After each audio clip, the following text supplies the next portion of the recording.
deal is within possibility. This did not pass. In favor were 2, opposed 5, and 2 abstentions.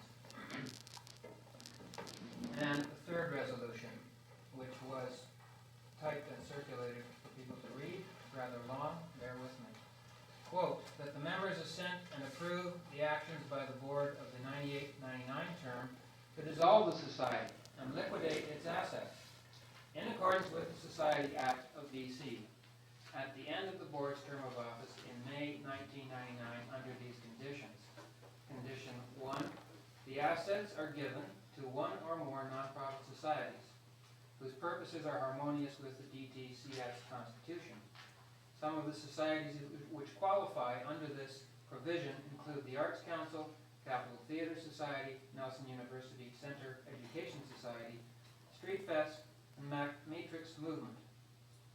Second condition, the society has failed in the year of this board's term to become solvent, to be able to pay its expenses for the buildings, their upkeep and utilities, the bill for city taxes, and loan interest payments. Third condition, the society has failed to attract 4 executives committed to a full workload in their offices to serve on this board for the 98-99 term of office, and 4 other active directors who act as chairs of the 4 committees mandated in the bylaws. Final condition, quote, the society has failed to raise its membership register above 100 new sustaining members in the 98-99 term, and these 100 are new members not now on the register at this 98 AGM. When all these conditions are the case at the time of the AGM of 1999, the assembled members may rescind this resolution if they so desire. If the AGM for 1999 approves the resolution, the 98-99 board is bound by it to act accordingly, unquote. This was my own resolution after discussion about the negativity involved in it, and not a good way to start the year and so forth, and I agreed it was negative. I withdrew the motion. But then another motion was made, quote, that the board, the new board, via the budget committee, set measurable objectives for the next year, unquote. This passed, 9 in favor, none opposed, and 2 abstentions. Following these resolutions were the election of officers. Nominated and elected were myself as president, Bo Conlan, vice president, Guy LaPlante, treasurer, Lynn Whitman, membership secretary, and directors at large Cheryl Lodge, Michael O'Connor, Morgan Longpre, Bridget Klupo, Lars Chose, Andrea Gower, Rick Klein, and Troy Poirier. And Ben Martin was nominated but declined. The first board meeting was then scheduled, and that was for June the 2nd, 98, and the meeting adjourned. These are the minutes of the annual general meeting of May the 20th, 1998. Are there any corrections to these minutes? Anyone know of anything that needs to be corrected in these minutes? Hearing nothing, let's see a show of hands to adopt those minutes as read. Okay, consider them adopted as read. And now we'll move to adopt the minutes from the extraordinary general meeting of March 8th, 1999, and I would ask that the President, Bo Conlan, read these minutes. David Thompson Cultural Society Extraordinary General Meeting, March 8th, 1999, at the David Thompson Cultural Society Arts Club Lounge, where we presently reside. Draft as of March 10th, 1999. The chair at that meeting was Lynn Kale. In presence were DTCS board members, myself, Lars Chose, Cheryl Lodge, Charles Jeans, Carol Street. Administrator and meeting minute taker, Doti Niedermeyer. DTCS legal counsel present, Fred Easton.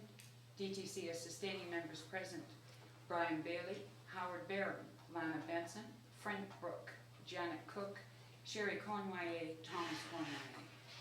Tamazine Drisdale, John Eggleton, Jan Gulliver, Michael Graham, Joyce Kostrowski, Blake Parker, Troy Poirier, Richard Rowberry, Gary Shaw, Cherie Smythe, Rita Sikeli, Ruby Truly, and Lynn Whitman. The meeting was delayed to 7:26 p.m. to await the arrival of John Eggleton coming from out of town. Meeting was called to order at 7:26 p.m. The chair introduced David Thompson Cultural Society board members, staff, and legal counsel.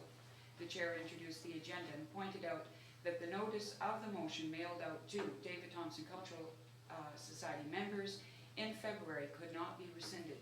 Members could accept, reject, or table motion. If a motion is adopted in any form other than mail out to members, it cannot be voted on this evening. Another date would have to be set to vote on amended motion. There will be no other business tonight. The rules for the meeting, someone to make the motion and speak to the motion. Everyone to limit their comments to 3 minutes at a time and state whether they are speaking for or against the motion. Keep questions to a minimum, no interruptions. John Eggleton challenged the chair to the time limit on speaking, pointing out that democracy dictates a clear understanding of the issue at hand. He would try to be expedient, but the issue is serious. 4 members voted for longer than 3 minutes. Majority voted to keep to 3 minutes. John Eggleton and Gary Shaw were granted 8 minutes each to speak to the issue at hand. Motion by myself to sell the David Thompson Cultural Society Holdings, lot 2 and 3 at 711 and 709 10th Street in Nelson, British Columbia, in order to relocate and operate the Society and Cultural Center by purchasing or leasing a property in downtown Nelson. The proceeds from the sale of the lot 1 at 723 10th Street, Nelson, BC, will be used to relocate and operate the David Thompson Cultural Society. The purchase or lease of the new property must be completed within 2 years. Failing a purchase or lease within the 2 years, another extraordinary general meeting must be held to determine the use of the revenues. The motion was seconded by Carol Street, who then asked to speak to the Society's financial status as the DTCS Board Treasurer. Between March 1, 1998 and January 31st, 1999, the Society has accumulated a deficit of $10,160.26. Currently in 1999, the monthly deficit is between $1,300 to $1,500. That would be a monthly deficit between 13 to 15.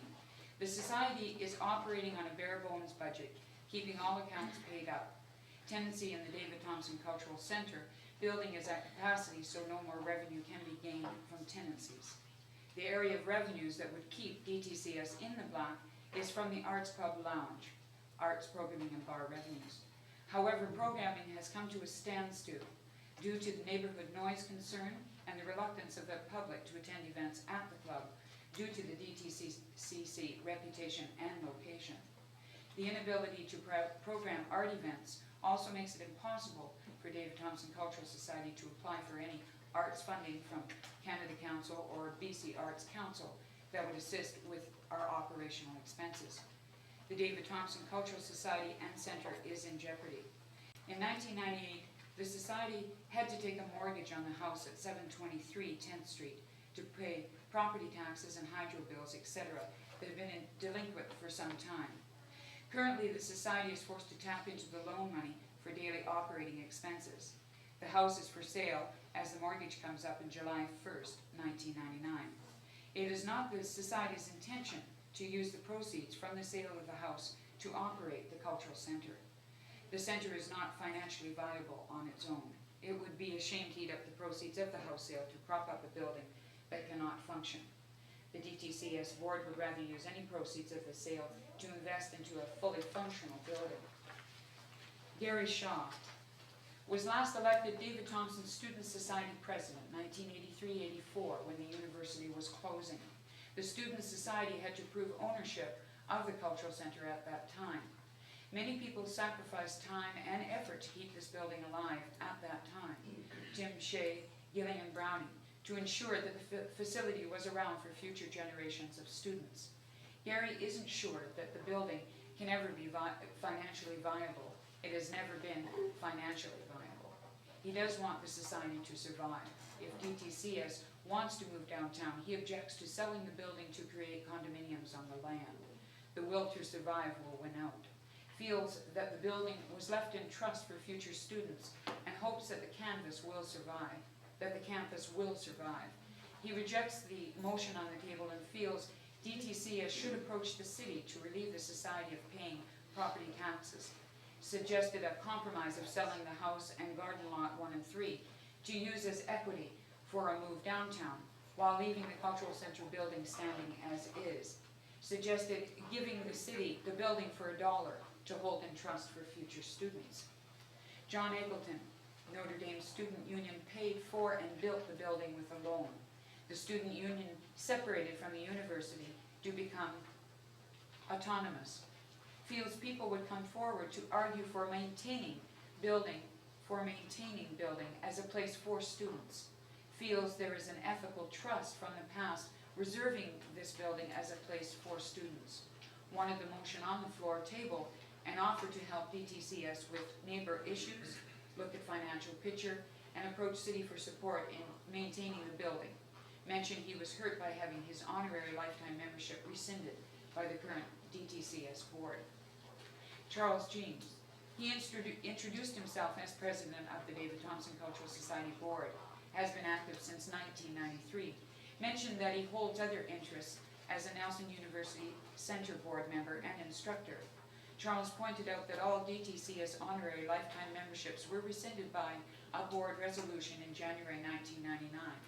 This resolution was not meant to hurt or dishonor any members. It was passed primarily because of the new direction the society had taken, the fact that it has never been part of the society bylaws to grant honorary memberships, and that most non-profit organizations do not grant honorary memberships unless a large cash donation is given to a society.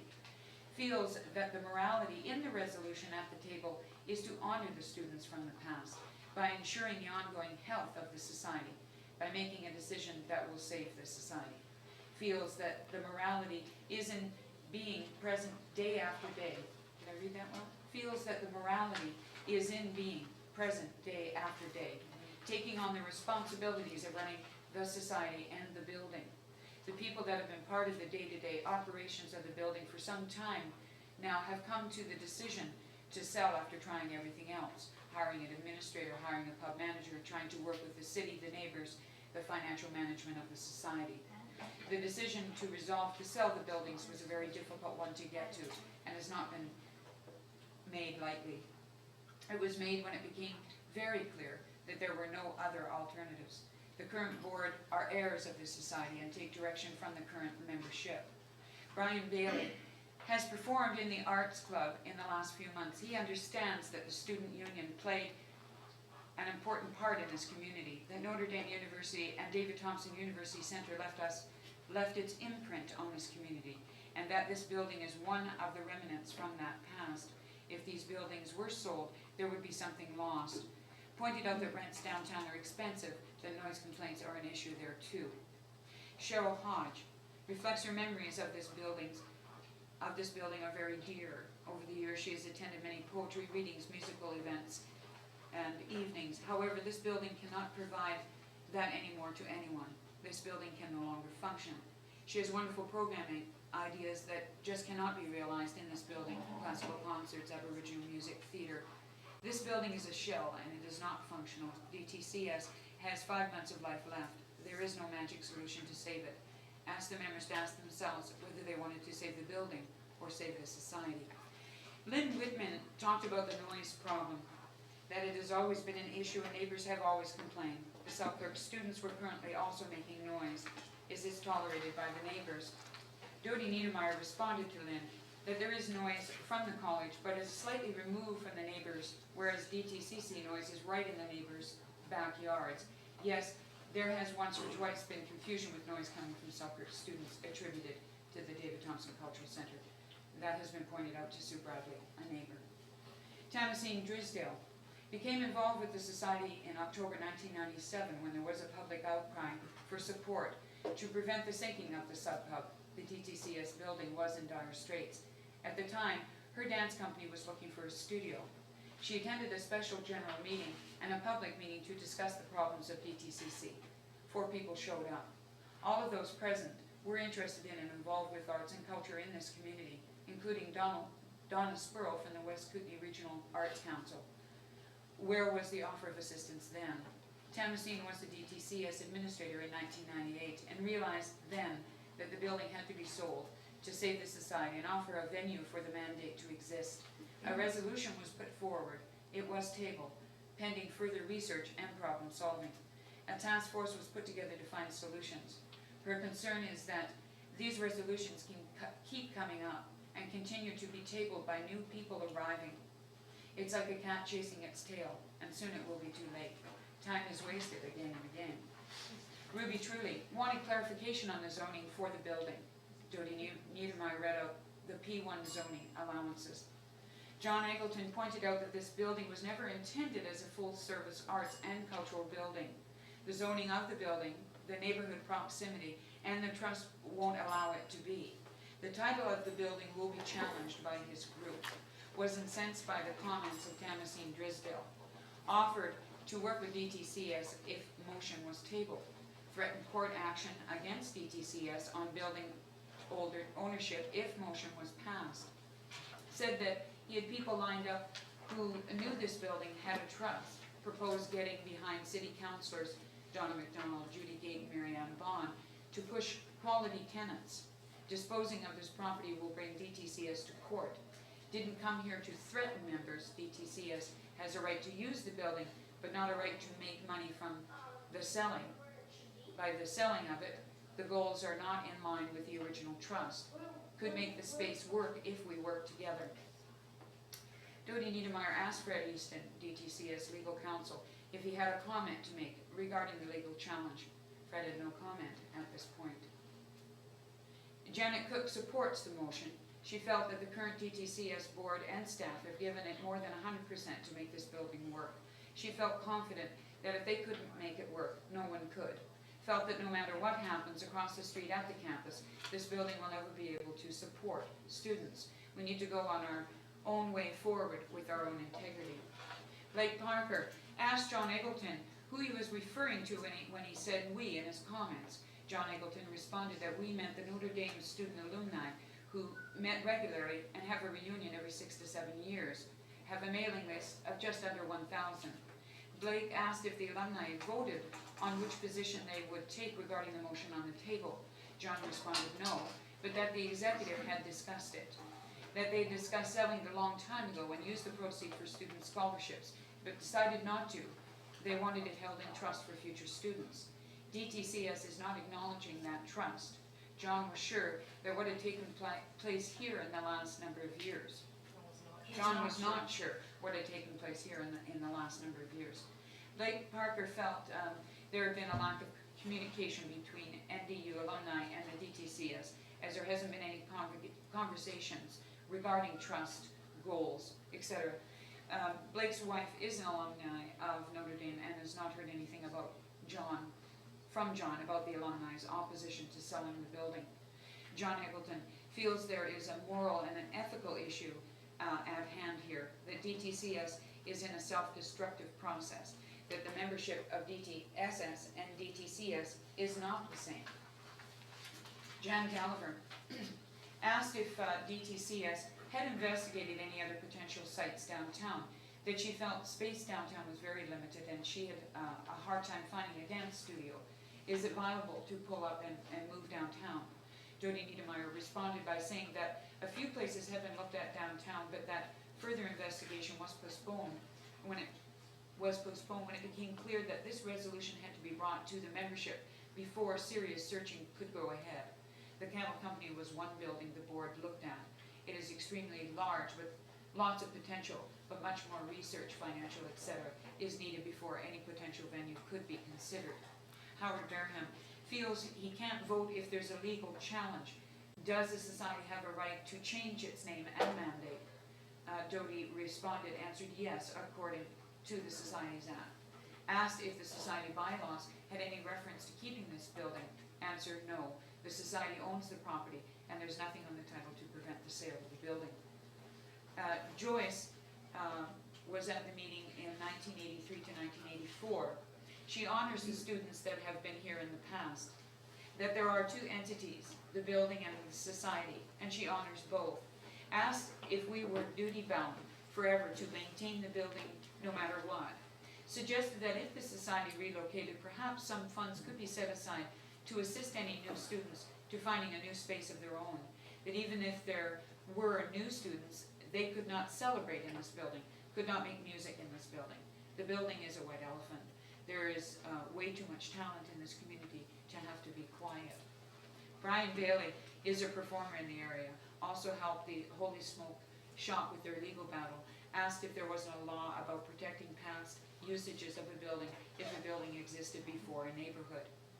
Charles Jeans, city noise bylaws are broadly written. Charles read out the noise bylaws. Council and police make discretionary decisions on whether or not to carry out the laws. The society changed its liquor license opening hours to assist in appeasing problems with the liquor inspector, police, and the neighbors. However, the noise bylaws are such that they include daytime hours and noise emitting from the building at any time of day and can contravene laws. Yes? Can I ask, does everyone agree to open a window in here? You can open the door. Okay, thank you. Thank you.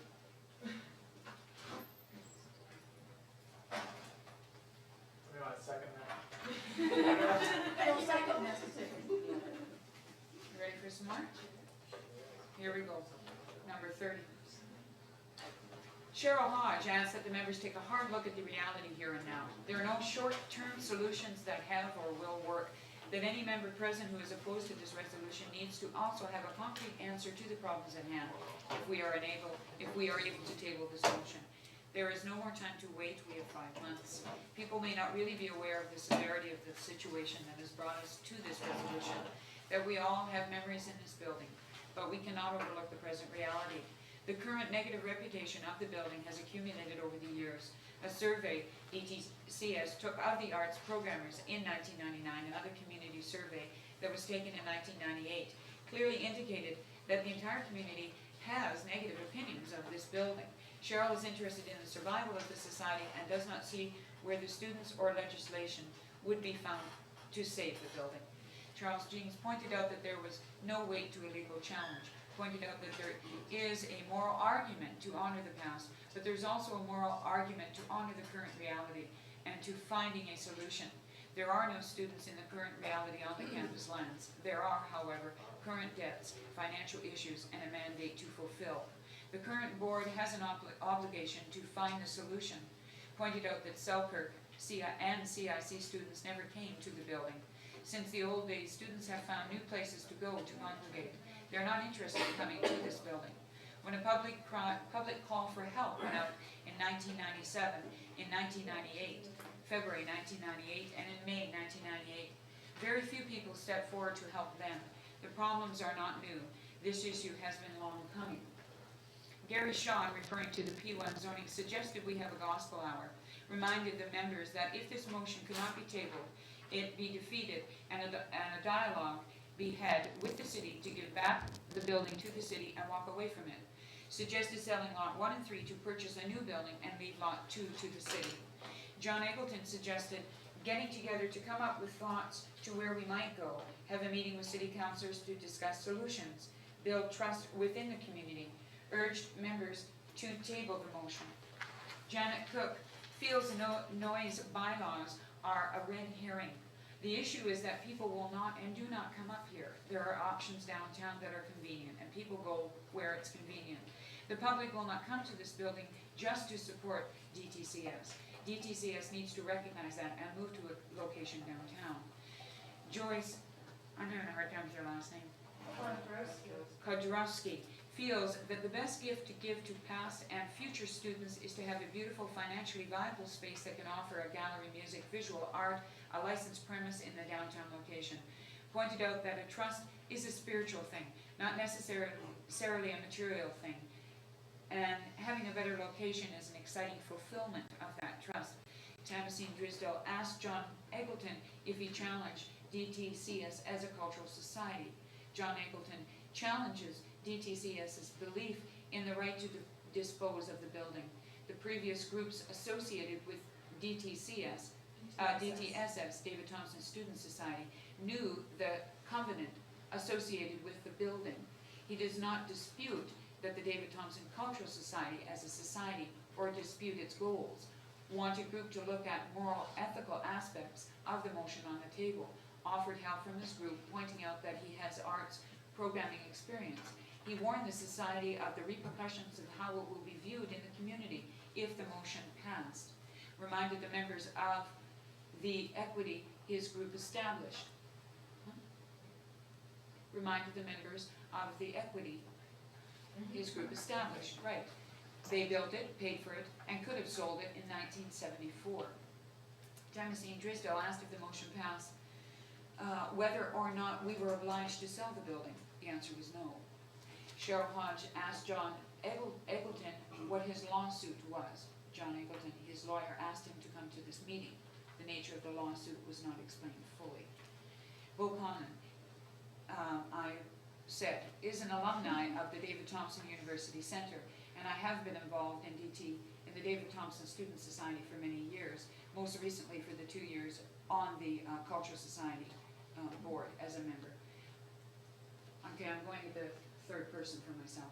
She has sat with trust and the evolved mandate of the society and has upheld it. She is convinced, after being part of the building on a day-to-day basis, that this location just cannot work. The current mandate and the goals of the David Thompson Cultural Society have evolved over many years. It is not new. Pointed out that documents, letter to the City Council, Canada Council grants, etc., dating back to 1985, clearly state that the David Thompson Student Society and this building were being used for arts and cultural purposes, and that the society has an arts and culture mandate and has had an arts and culture mandate for many years. To carry through the mandate that has been handed down the line from previous David Thompson Student Society board members of directors, we need to disengage from this building in order to fulfill it. There is no reference anywhere in the resolution or in the society's goals to make money from the sale of the building. The goal is to relocate, to survive. Is disheartened that John Eggleton is not willing to work with the David Thompson Cultural Society if this resolution passes. The current board does not oppose John Eggleton and Gary Shaw, but David Thompson Student Society separated from the university long ago and has evolved into a new entity given years of no students to serve. Bo Conlan was interrupted at that time by John Eggleton, who accused Bo Conlan of rhetorical speeches and lecturing. The chair called order. Bo Conlan then chose not to continue with the presentation to the membership. Carol Speed assured the members that if this resolution passed, the board will not put the society in any legal jeopardy. David Thompson Cultural Society has legal counsel, and the board will ensure that nothing is done until the board is certain that the direction is a correct one. Carol read briefly from a letter presented to the Cultural Society by Sue Bradley, neighborhood representative. The letter clearly stated that the neighborhood was not tolerating any noise coming from this building, even mentioning being aggravated by noise coming from place-based studios, children's dance classes at 3 o'clock in the afternoon. Brian Bailey mentioned making a summary order to the Supreme Court for a I didn't get that. declamatory order, question mark. We didn't quite understand it, I believe, at I the didn't time. understand what he was talking about. There was a comment and question as to why the society did not know of John Eggleton's concerns sooner. And John Eggleton said he had spoken with Charles Jeans as president of the David Thompson Cultural Society back in December 1998 of his concerns. Charles Jeans met with John Eggleton on the city's education task force, had previously never met John and had no idea of his historical association with the Student Society. The information that John would mount a legal challenge came to Charles from another member of the task force on February 18th and not from John himself. Charles let the Cultural Society board know of this on February 19th or 20th, that there was a challenge to the proposed motion. Charles asked John if he wanted to meet with the Cultural Society board before the extraordinary general meeting. That meeting with John Eggleton and the Cultural Board was held the night before the AGM on March 7th, 1999. Freddie Easton, our legal counsel, pointed out at this time that the province of BC transferred the land to the David Thompson Student Society with no conditions attached. There is no legal issue he knows of. There is nothing in writing that limits the society the right to sell the building. At this time, Lars Chose asked for a vote on the motion. Members wanted vote to be named as well as counted. John Eggleton moved to table the motion. Vote to table the resolution on the table. In favor, 4. I don't think you have to read it. Opposed, 19. Abstained, 1. Motion was called to sell the David Thompson Cultural Society Holdings, Lot 2 and 3 at 711 and 709 10th Street in Nelson, British Columbia, in order to relocate and operate the Society and Cultural Center by purchasing or leasing a property in downtown Nelson. The proceeds from the sale of Lot 1 at 723 10th Street, Nelson, British Columbia, will be used to relocate and operate the David Thompson Cultural Society. The purchase or lease of the new property must be completed within 2 years. Failing a purchase or lease within 2 years, another extraordinary general meeting must be held to determine the use of revenues. In favor, 21. Opposed, 4. Abstained, 1. Motion was carried. Meeting was adjourned at approximately 9:40 p.m. Thank you, Bo. Does anyone here know of any corrections that need to be made to these minutes? Can you read it again, please? Let me guess, Richard. Kill that man. Is I it- just I'll think just- one I'll- little clarification, it's insinuated, but it's not stated that John Eggleton was asked directly, would he work with the board if the resolution was passed, but they were Yeah. willing to work with him and not sell the building right away, look at other options? And his response was, no, I will not work with the board if you pass this resolution. That's what, we never So he quite, insinuated that that had happened later on, but it but was. not as clear as that, that's Yeah, he was correct. directly asked, would you work with the board even if the membership passes this resolution? Do you have any recollection of who asked that? I did, You asked that, so it should be in one of your remarks. yeah, it's not in there. Okay. Thank you, Tennessee. I It do is recall that as insinuated well. later on in there that that conversation took place. Okay, Okay. I'll change that. I'll insert it around here. Yeah, I think that's where it would go. Any other corrections to the minutes? All right, could I get a show of hands then approving the minutes of the extraordinary general meeting as corrected? Okay, thank you very much. Moving on, we will now proceed to the president's report.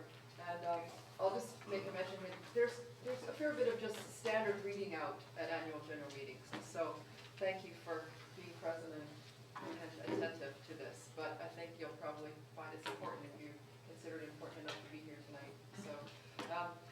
So we'll proceed to the president's report, and this is for the period from March 1st, 1998 to February 28th, 1999. It's the fiscal year of the society.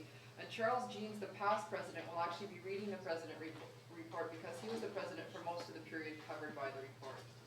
So Charles. I could dispense with reading it if the membership so agrees. You've all got a copy of it. If anybody wants me to read it, I will. Well, let's have a show of hands. How many people would like Charles to read the president's report? Oh, sorry, Charlie, I burned them out on you, babe. I guess everybody's already just scanned it while Bo was reading the last report. Good. All right, Yeah, they were all handed out, so it would be redundant perhaps. fair enough. Well, there's no formal proceedings in regard to this report, so we can move along from that. Can I just Yes, request you that can, yeah. everybody be given about a minute just to peruse it? Yes? Yes. Yes, and actually then I will ask for questions. Thanks, Cheryl, good Thank you. suggestion.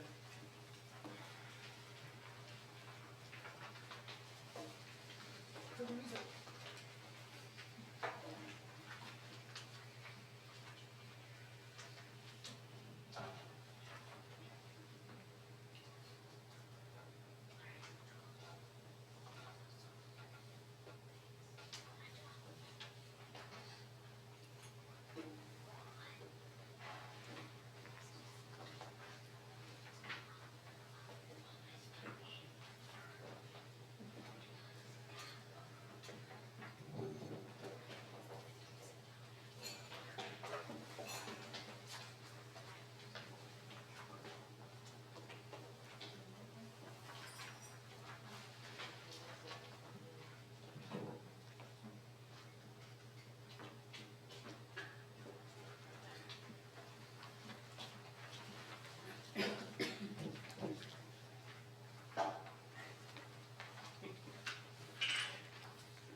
Are there any questions for Charles in regards to the report?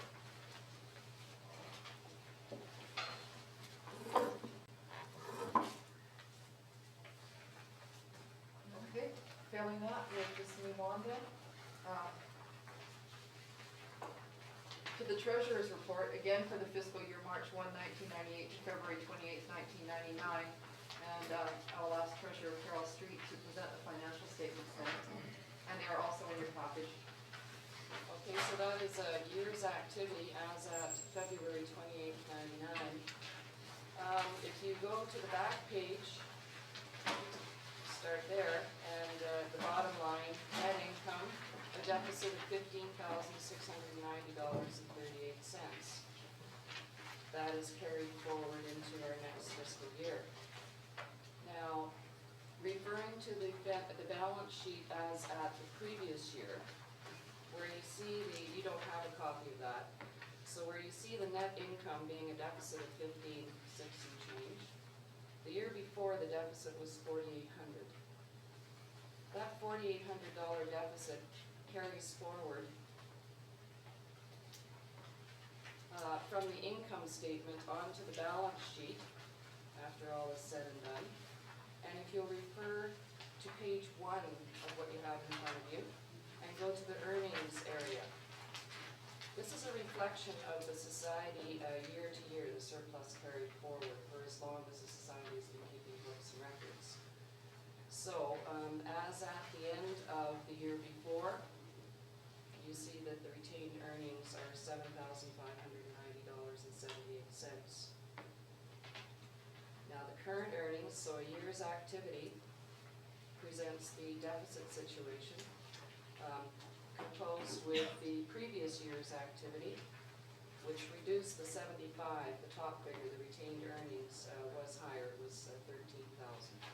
So the $4,800 loss that occurred in February of up until February 1998 reduced the retained earnings down to the 7590 figure. And then, of course, our 15690, which is in place, shows a deficit of $8,099. It's carried forward into the next year. So there is probably the longest standing figures that we can see. They've been kept for many years, and every year a new balance sheet is prepared at the annual general meeting, and this is the amount now that we're facing as it's going down, actually. Okay. Now, if you'll go to the back page again, so we're looking at the deficit of $15,690. I just want to point out a few things that are different from the year before. What is increased and what is decreased. Yes. I have a question, Carol. Yes. It's about the fixed costs that you took in fixed assets. Were those from, or where are those figures from? Where are you referring to, sir? Fixed In your costs? fixed assets, you have 709 10th Street land. Where are these figures from? Valuation of the assets. It's the value of, it's the Assessment. property assessment. So we have that in writing as a society, these Yeah. assessments? Yeah. Okay, thank you. Yeah, we do. Okay, so to administrate the society, and this is up into the year end, February 28, 99, the administration expenses have increased by $17,000. What we've added and what we've paid where it was an administrator is an administrator, bookkeeper, and making loan payments. That's where the $17,000 is different from the year before. If you go above that, total pub activities expense, $4,000, that amount decreased. However, less liquor was sold and less advertising was done as well. Advertising decreased. So there was an increase in administrative to operate and run this building and the society efficiently. There was a decrease in the pub area, and I'm comparing, as I say, the year before by about $2,000. So now we're going backwards on page 2. To operate the facility, you'll see expense halfway down the page. So I'm just basically addressing expenses first, address revenue in a moment. Some of these expenses that we can see also includes arrearage. So like the center taxes, the center utilities, the water and sewer, house taxes, and house water and sewer. So even though the year before there was a $4,800 deficit, it was even actually more had property taxes being paid up to date, hydro, and water and sewer and garbage taxes. And the expense that you're looking at here reflects a portion of that arrearage. So you paid off the arrears in taxes and utilities from the year before. Yes. Okay. Part of it was paid, some monthly payments were being made. Right. As much as was in the bank that the society had, they would cut a check and send it off.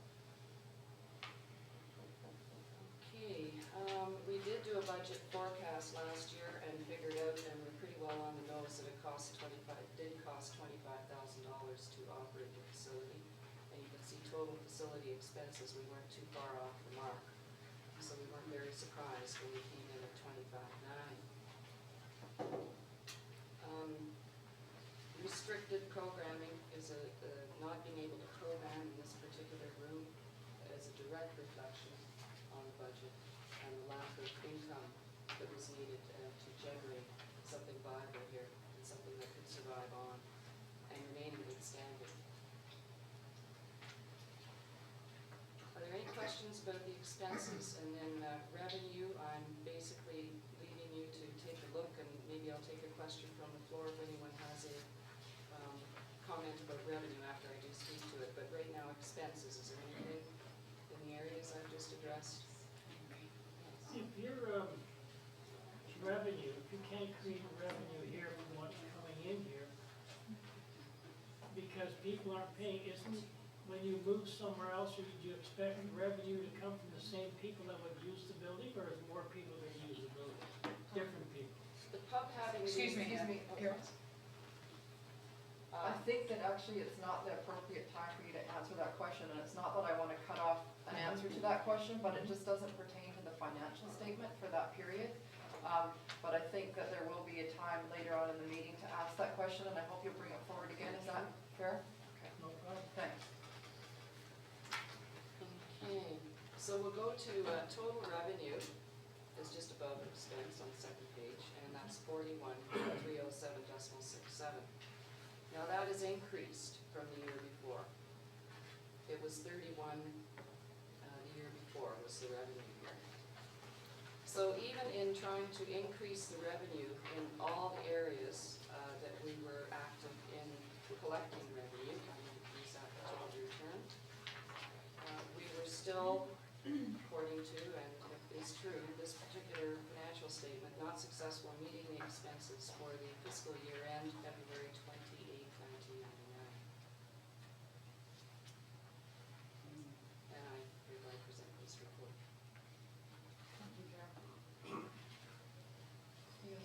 Are there any questions about the financial statements then?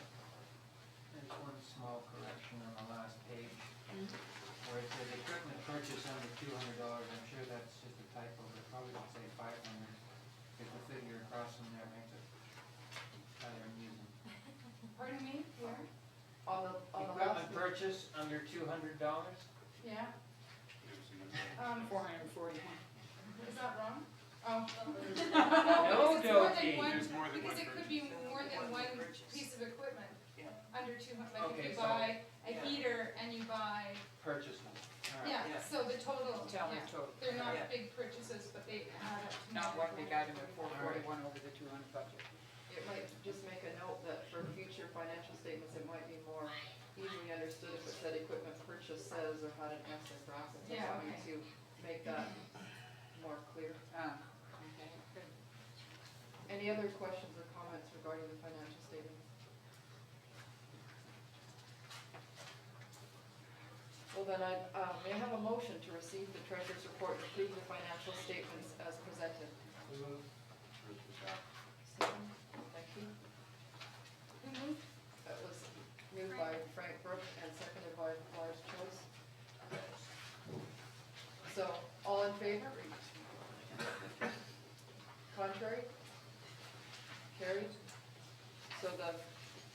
The financial statements have been approved as presented. And now we'll move to the administrator's report, again for the same period from March 1st, 98 to February 28th, 99. This was handed out as well, so maybe it would be redundant of me to read it. If everyone's read it, I don't think I'm gonna bother. How about if we ask the same question? First I'll ask, if you would prefer to read it to yourselves, please put your hand up. Okay, I will allow 1 minute for it to be read briefly, and then you can ask questions of the administrator.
All right then, are there any questions or comments for the administrator? Yes, I think Sharon? I need a little more time, and I think probably a minute or two.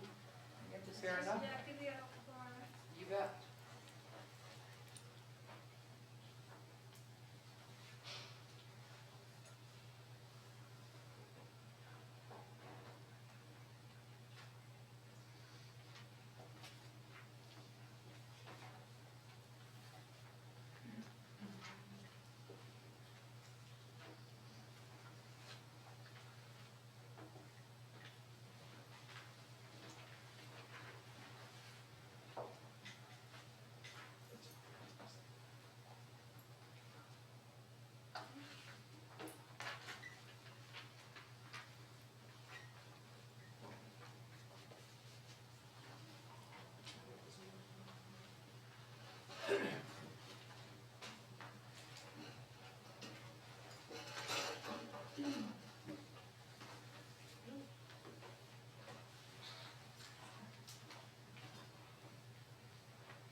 You be prepared in case of fire, but we will be in the fire accident.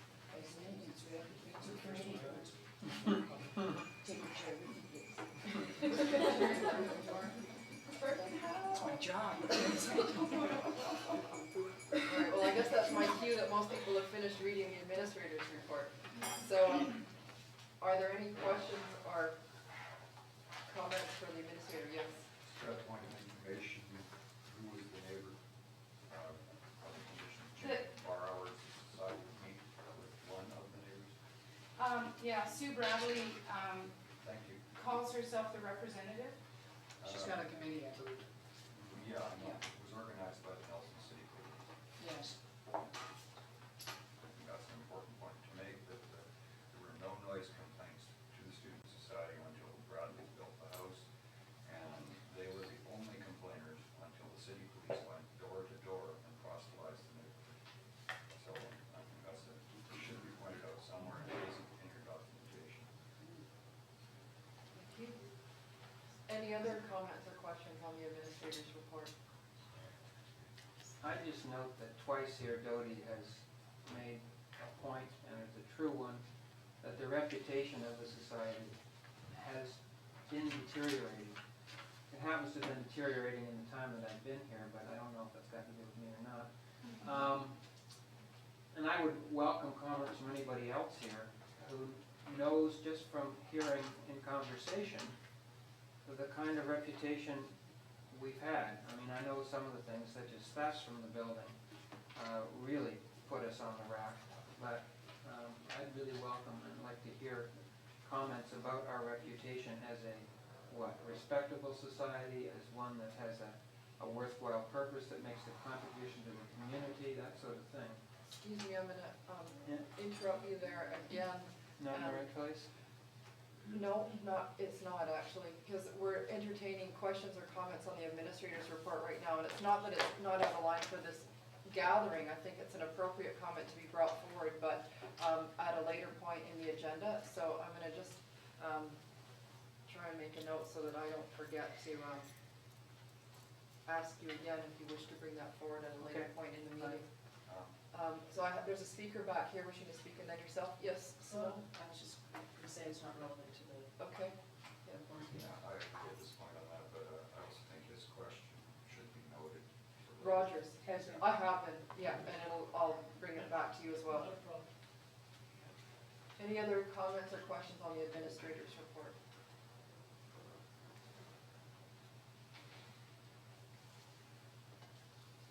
Okay.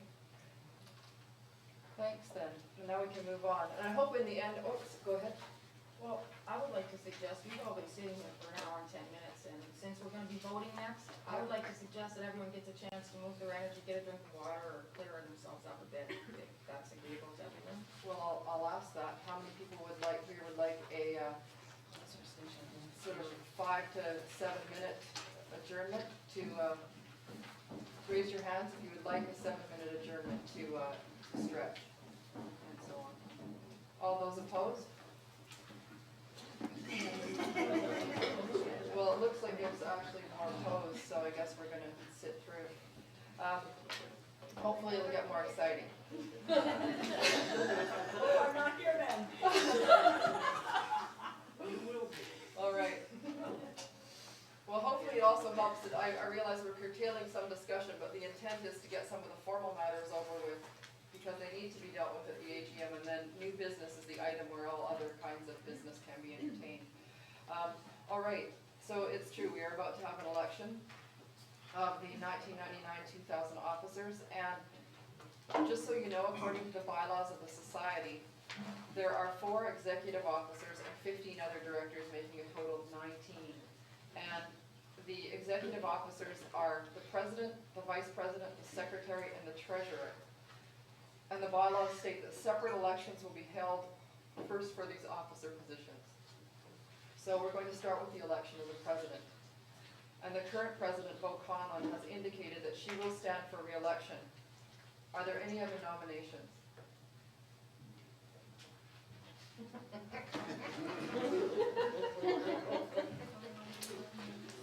Hey, that was simple. Oh, Bo, No contest. you are claimed as You're president. acclaimed.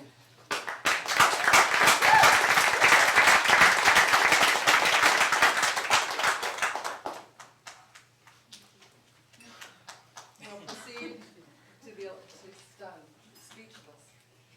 The election of vice president. And the current vice president, and that's Lars Chose, has indicated he will stand for re-election. Are there any other nominations for vice president?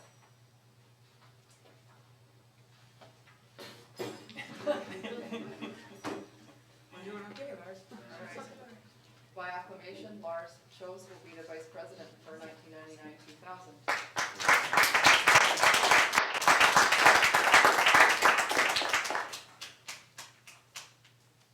Now, currently the society has a secretary treasurer, but one of the existing directors, Charles Jeans, has indicated that he's willing to stand for election as secretary. And are there any other nominations? Yes? Simone Varey? Okay. She accept? You accept, Simone? Hang on, I'm just gonna write these down then.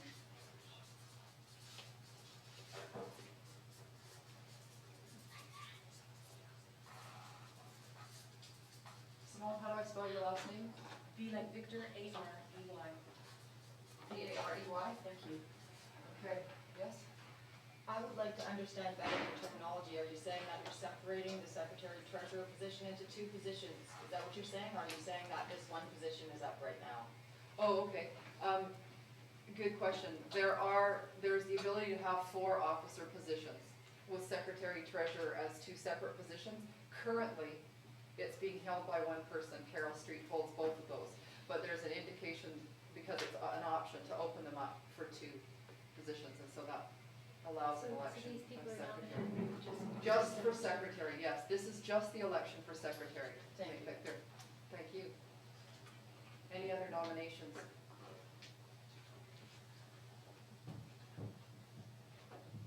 Okay, well, we're going to put that to a vote by show of hands then, and I'll ask you to use your voting card in the event that we need to count. Do Charles and I leave? Pardon me? Do Charles and I stand ourselves from the room? Oh, and actually, pardon me, I omitted one item of business. I will allow each candidate 1 minute to make a statement as to why you are standing for this position. You do not have to make a statement. I will allow you the opportunity to make a 1 minute statement. Charles, you may go first. I really want to continue in the direction that in the last 2 years this society has been moving, and especially in the last year since the new constitution and bylaws. And I've just done a retreat with the existing board in this month, and it was really, really positive. And we worked really well together, and we did a lot of great imagining of our future, and I want to be part of that. Thank you. Thank you. Simone. I'd like to take the opportunity to become more deeply involved in the cultural activities in my community, and I have as a personal goal, I've set as a personal goal to become involved, which is why I feel that I could stand for this position. I have 20 years of experience working on not-for-profit boards and societies, and I usually end up taking the minutes of the meeting. So I have lots of experience being a secretary. I feel it would be a meaningful way for me to fulfill my personal goals and to contribute to my community. Thank you, Simone. All right. Now we need break. I'm going to go to the bathroom. Bathroom break.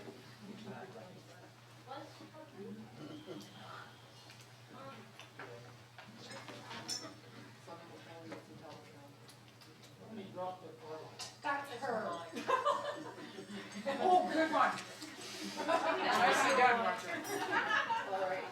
Bad girl. No, this one. Yeah, that's what I can get. All right, well, let's take this advantage of this opportunity to account. So I'd like first a show of voting cards for those voting for Charles Jeans for secretary.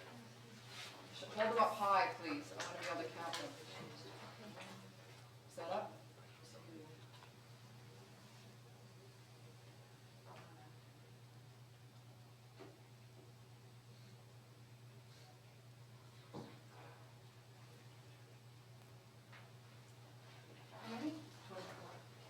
And please hold your cards up high. Voting for Simone Varey, please. Okay, thank you. Do we do the abstains or no? Doesn't matter. Because it doesn't, Got it. obviously. Okay. Should I call them back because, They might be in the bathroom.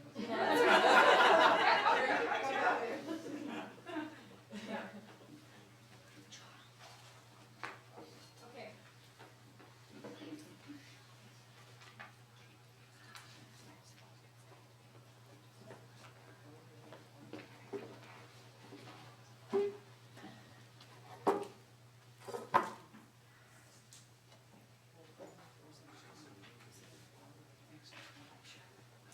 All right. Well, Charles Jeans was elected as secretary, but I would like to point out, Simone, that there's still opportunities to be on the board of directors to either stand for treasurer or also a director. There are 15 positions. And thank you for standing. Yes. I was wondering if anyone brought along the information here about the responsibilities of a director this time. I can give that to you if you like. Previous to people becoming a director, I think they should know the legal responsibilities. Okay.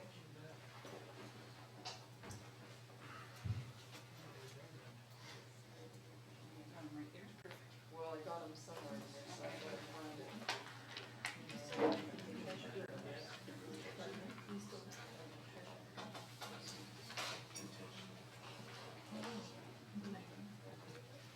Shall we shut that door now? Or do people can move? No. Oh, okay. No, okay. Very in front of the reason.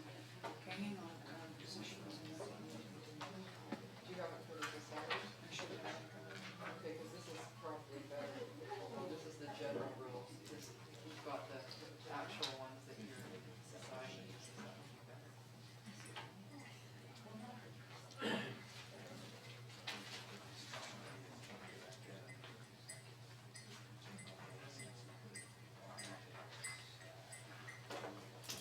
Okay, I have, does that need to be read? Yeah, I think that would be a good idea. Do you want me to read or do you want to read it? I'll get rid of the duties, showing the duties. Yeah, the duties. Now, on each position as well. This is a general, and then I think that goes into 40, this one. Here, I've got it here, actually. This will be better. This is right from your bylaws. I'll go from there. Okay, thanks for the question. The president shall be prepared to preside at board meetings or have one elected in her place at need, is the chief executive officer of the society, and shall coordinate other directors and contracted employees of the society in the performance of their duties as the need arises. Shall know the terms of any contracts the society enters into for any employment in society business, and be the society's main negotiator in such contracts, with such help as she chooses from other members. Must be familiar with these bylaws of the Societies Act of BC, and their basic financial and property assets of the society, or appointed director to be her counsel on them. Is a pro forma member of all committees of the board, or chooses a representative on committees when the president has need to direct a committee activity between board meetings. So that's the president, that's what Bo's duties are. The vice president, Lars, then, shall have custody of records and documents of the society in the society office at the DTCC or in the society computer files, except those pertaining to the treasurer's duties. Is the society's representative to other society boards, and when the society holds a corporate membership in another society, attends its general meetings. Is the regular public relations officer of the society under the direction of the board, and shall conduct a public relations policy with media as formulated by the board. Is a society liaison with Nelson City Council, cultural and arts groups, schools, and governmental offices, and acts as the president in the president's absence. The secretary shall keep minutes and a minute book for all board meetings and the minutes of any general meetings. Shall compile resolutions and motions and rules passed by the board and requiring action in a section of the minutes book where members can easily see them. Shall conduct correspondence for the society as the board directs him to do so. Keep the society seal and a register of the members, and work closely with the vice president in conduct of the society's public relations policy. So Charles, that's yours, and treasurer for the, yes? I would just like to say now that I believe that each one of those individual people should let us know whether they feel they can fulfill those responsibilities after they've already been voted in, since we now know what they are. Okay, well, we can do that in a minute. We're standing for the election of treasurer, and I'll do that. I would say also that there are also 3 existing directors of the society, so they probably are aware of these duties, but I will ask that question of them. Thank you. Sure. The treasurer shall keep the society's financial records as required by the Society Act, including account books, bank statements, and a 1-year fiscal report for the annual general meeting. Shall render complete statements of the society's finances to the board no less than once per month at a board meeting. And shall be the chair of the Planning, Priorities, and Fundraising Committee or Budget Committee. Shall keep close liaison with the president in matters pertaining to society contracts with employees' salary payments and the collection of tenants' rents. And the next item says the secretary treasurer may combine the duties of both officers in one person, which is what has happened up to now. All right, so perhaps then, maybe before we get to the election of treasurer, I'll just quickly ask the 3 who have been elected whether you feel that you're capable of fulfilling your duties as indicated in your bylaws. Yes, I do. Yes, I do. And Charles? I think so, yeah. Thank you. Thank you. All right, so we'll proceed to the election of the treasurer. Now, the current treasurer has indicated that she will stand for re-election, is that true? Yes. Okay, and are there any other nominations?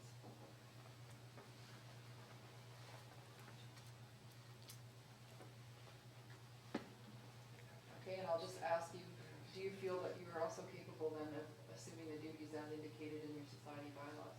Yes, I'm very committed. Well, and I'm energized. Very positive. You're also acclaimed as treasurer.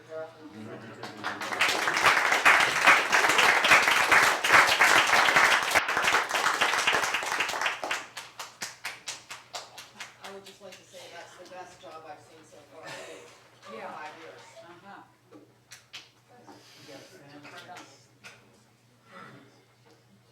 All right, so as I said before, the society actually in the Constitution has a total of 19 directors, which means there are actually 15 more spots open on the board.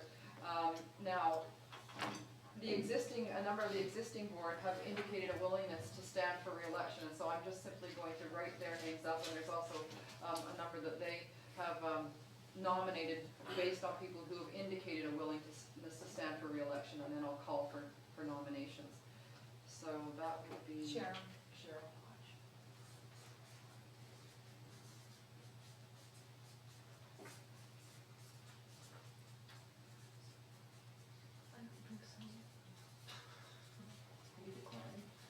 No, I was just noticing that you didn't read the responsibilities of board members. There was nothing specifically written out.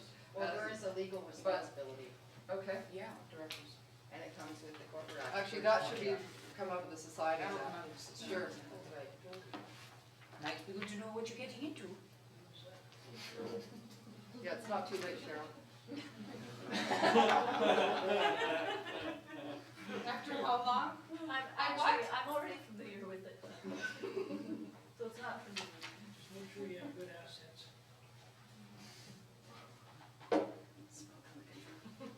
Board insurance, it's probably right. No, not at this point. It's very expensive.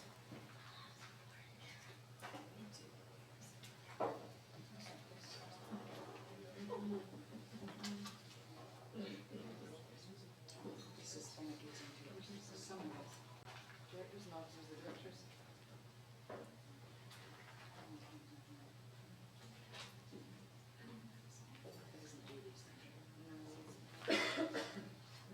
It's just position.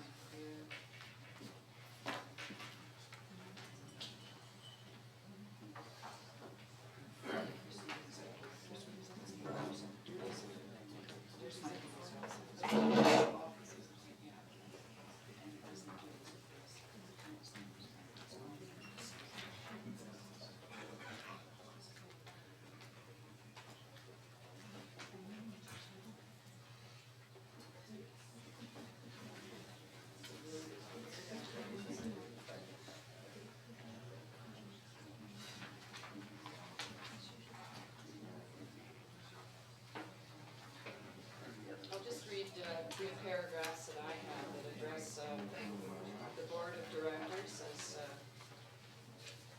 written by the BC government. The Society Act requires that a society have a board of directors. The board of directors has the final legal authority and responsibility for the conduct of the society and is accountable to the members.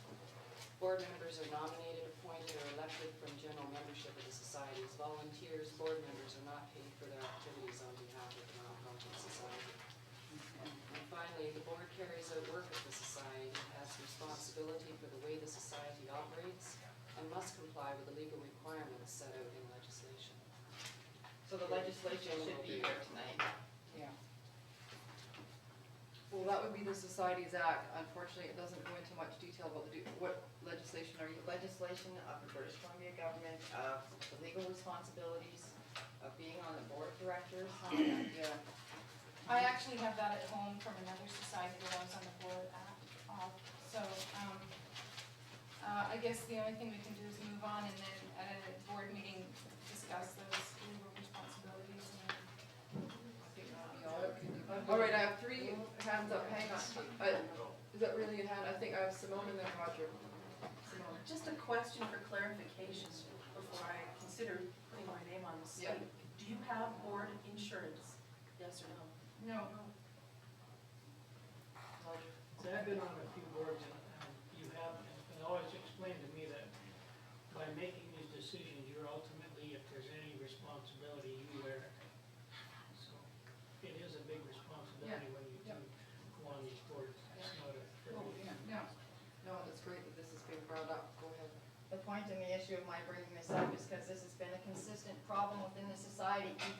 become members of the board, and when they found out the legal rules, they had to quit because they didn't fit within the guidelines.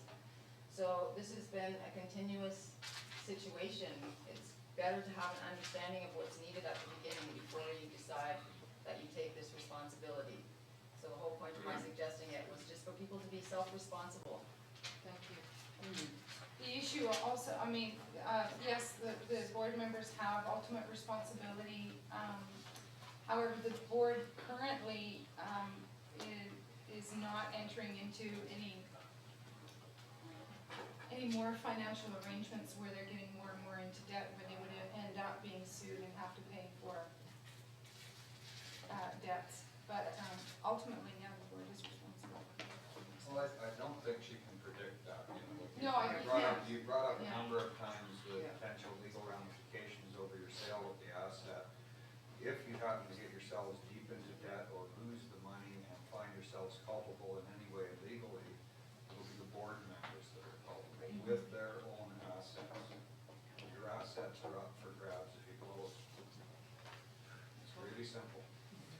I'd You're like to add, directors in terms of a company, and you're legally responsible to the society and the community at that level. Great, thank you, and I have Carol on the, key board responsibilities gained from the BC government pertaining to the Societies Act. The board of directors sets the program's directions and policies, including its financial program and personnel policies. According to the Society Act, the directors of the society are required to manage or supervise the management of the affairs of the society. And I'd also remind everyone that we are an incorporated society. That does create an entity. And unless we have creditors and debts and mismanagement, board insurance is not required. And I'd be more than happy to meet with anyone or call me anytime you get more information. are there any more questions? Yes, go ahead. I would like to let everyone know that that is an opinion. Okay.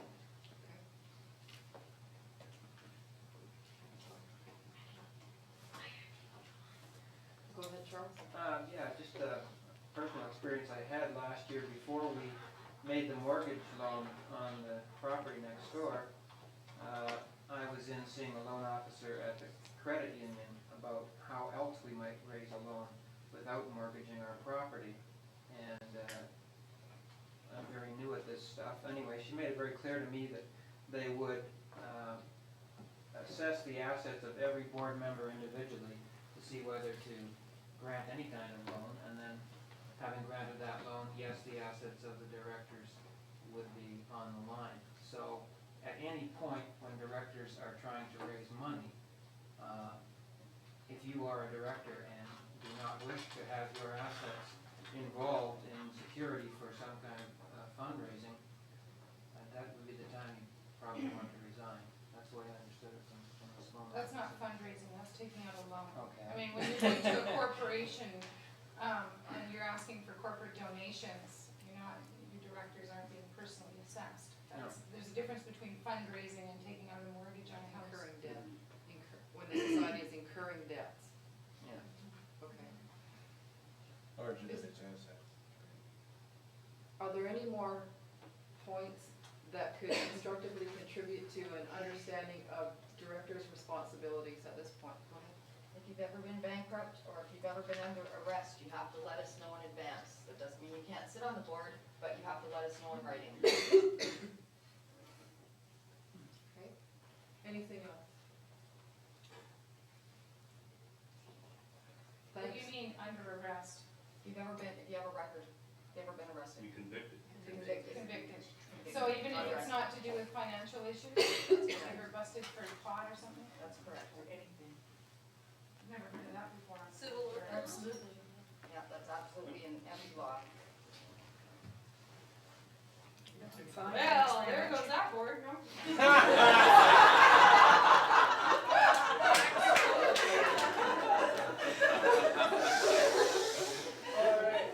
So that will say I can still stay. we have two positions, eh? Oh, yeah.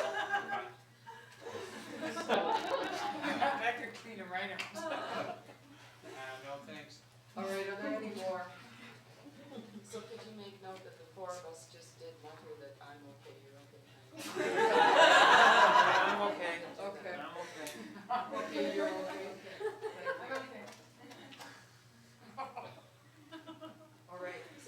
you then who now are going to stand for directors, I think given the previous conversation, even if you previously accepted to stand, I'm going to ask you one more time, because I think this has been a pretty thorough conversation, and I think it's appropriate, and also if there's anything that you need to disclose at this point, you can just shuffle a little bit of information up to Bo here, and we don't need to tell anybody else.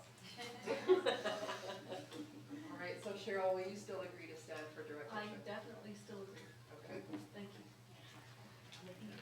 Now, the existing board is also nominating a number of individuals who had previously indicated their willingness to stand. And again, I will write their names, and before I write their name, I will ask them if they're still willing at this point. Richard Rowberry?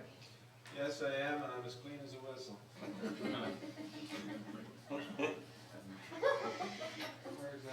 That's legal.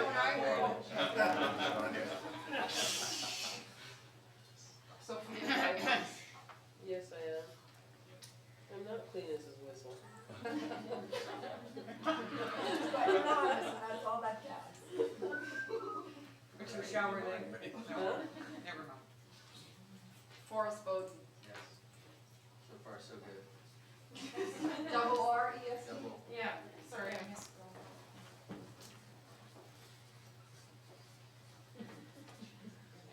Richard Mooney? Yep, yeah, I'm still in. Ah.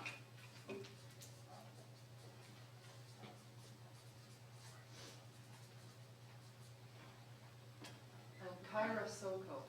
Kyra Soko, pardon me. Yes, I am. Oh, yes. How do I spell your name then? K-Y-R-A.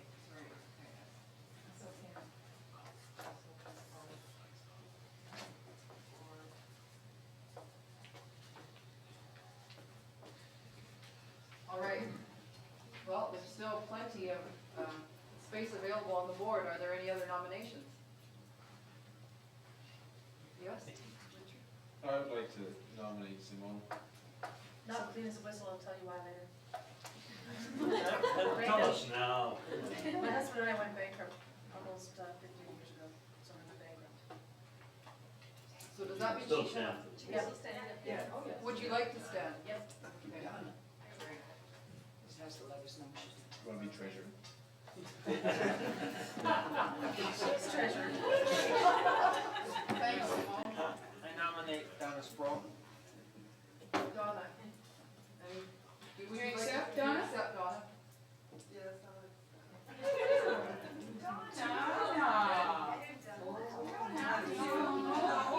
This is good. She knows about the leave app, leave, Of course, yeah. What? We'll speak later. I'm clean. I'm glad the administrator doesn't have to do this. Any other Simone? I nominate Frank. Frank? I nominate Frank. It's wrong. Frank? Frank Brooks? No. Not willing to stand, okay. Any other I'd like to nominate Sally. I don't know if you're interested, but I think you'd be great. Sally, do you I accept? haven't had any chance to think about it. This is also something. You can also join later.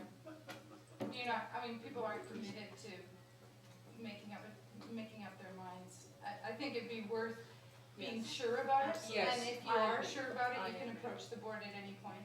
What are the As long as there's commitments as vacancy. far as meetings and when are the meetings? The meetings are once a month generally, well, lately they've been more often. Though at a different time period, the protocol has been that you attend 3 consecutive meetings before coming onto the board. So at this time, you have the ability to go, oh, I'm nominated, I can stand. In the future, she will need to attend 3. Well, if it's during the year, yeah. That's quite standard. So if you wanna Yeah, think just about so you- Which day of the week do you meet? it, changes it varies. It does do that. It has. We've tried to keep it stable at times, though. It depends on the availability of everybody. You know, we try to get as many people to be able to come, so everybody has to work together in terms of, no, I can't come in, but I can then, so we just. Okay, I'll stand. Okay, so Stan? I'd like to nominate Tom Thanks, Cole. Hang on. We've got one other person waiting to speak ahead of you, Carol, pardon me, but then I will take that. Yes, go right ahead. I just want wanted to mention that as in all societies, even if you don't become a director, there's always people needed on committees.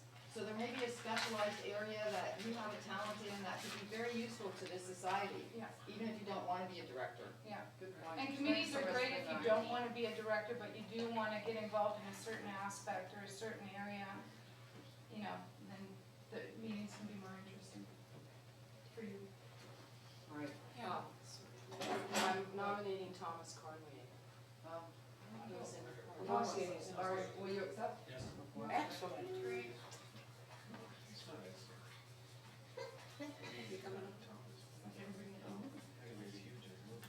All right, any more nominations? Has Jill Stewart been thinking about this? No, she hasn't been thinking about it at all. Okay, fine. Just thought I'd ask. Yes, boys? Can people nominate themselves if they aren't, you know? I'll nominate you for it, Bo.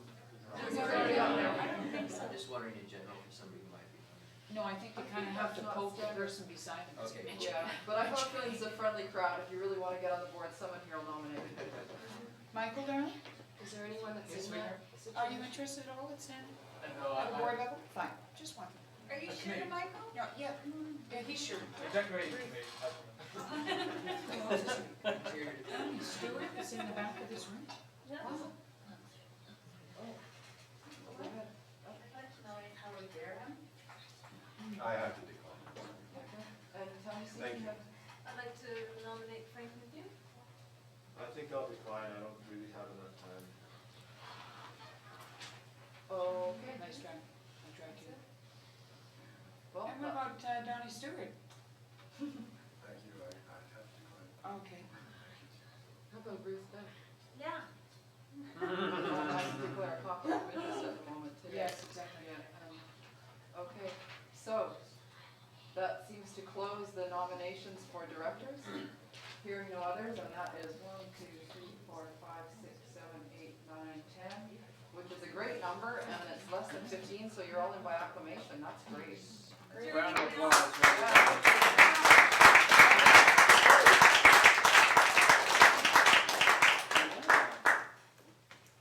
All right. So I'm going to ask one more time if people would like to have a 7-minute adjournment to stretch before we move to new business. Raise your hand. Raise your hands if you would like to have a, yeah, okay. We'll adjourn for 7 minutes and meet back promptly at that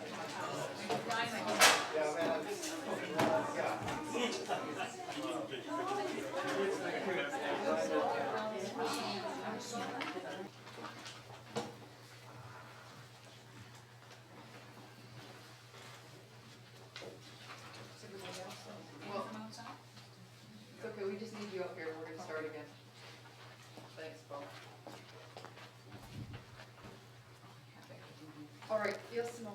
I'd like to take this opportunity to thank you for the auspicious opportunity to fulfill my personal goals. I now have to go to work for pay, so goodbye.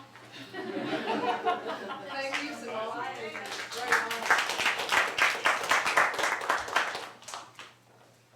All right, so we will now proceed to new business, and 2 items of new business were brought to my attention before this meeting by the board of directors, and after that, I will request for new business from the floor, and I will actually start that by referring directly to Roger and Charles, who had brought forward new business from earlier in the meeting. So, but I will now turn the floor over to President Bo Conlan for the first item of new business. The first item of new business is the sale of this building.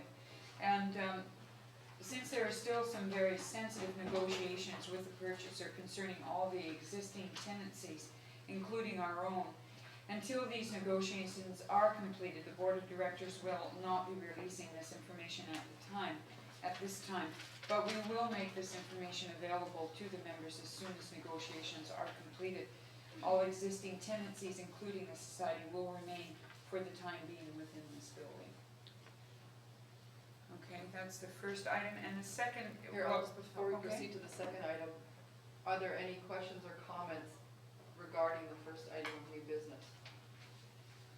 I'd like to just speak to you, whisper in your ear, can I do that? You want to whisper? You might have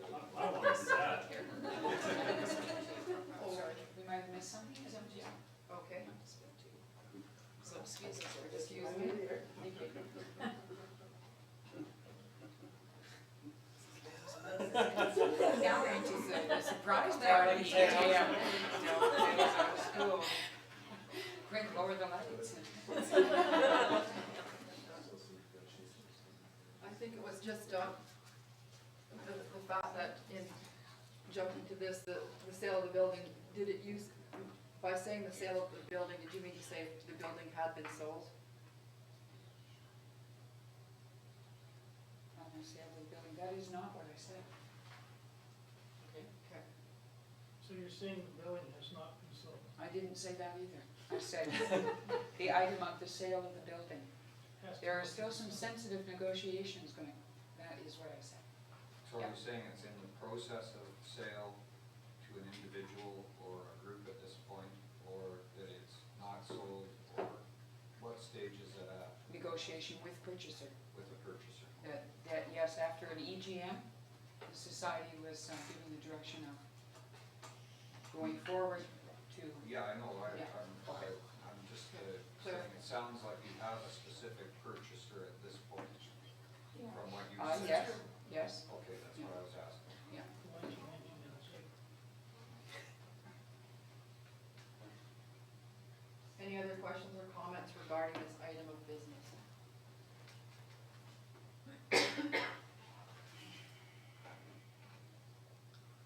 Okay, hearing none, we'll move on to the second item of new business. Okay, and the second item was, what we wanted to share with you, which you would find in your package here, is that our board had a retreat earlier this month. And we do have, on your last 2 pages of the little handout, it was handed out to you.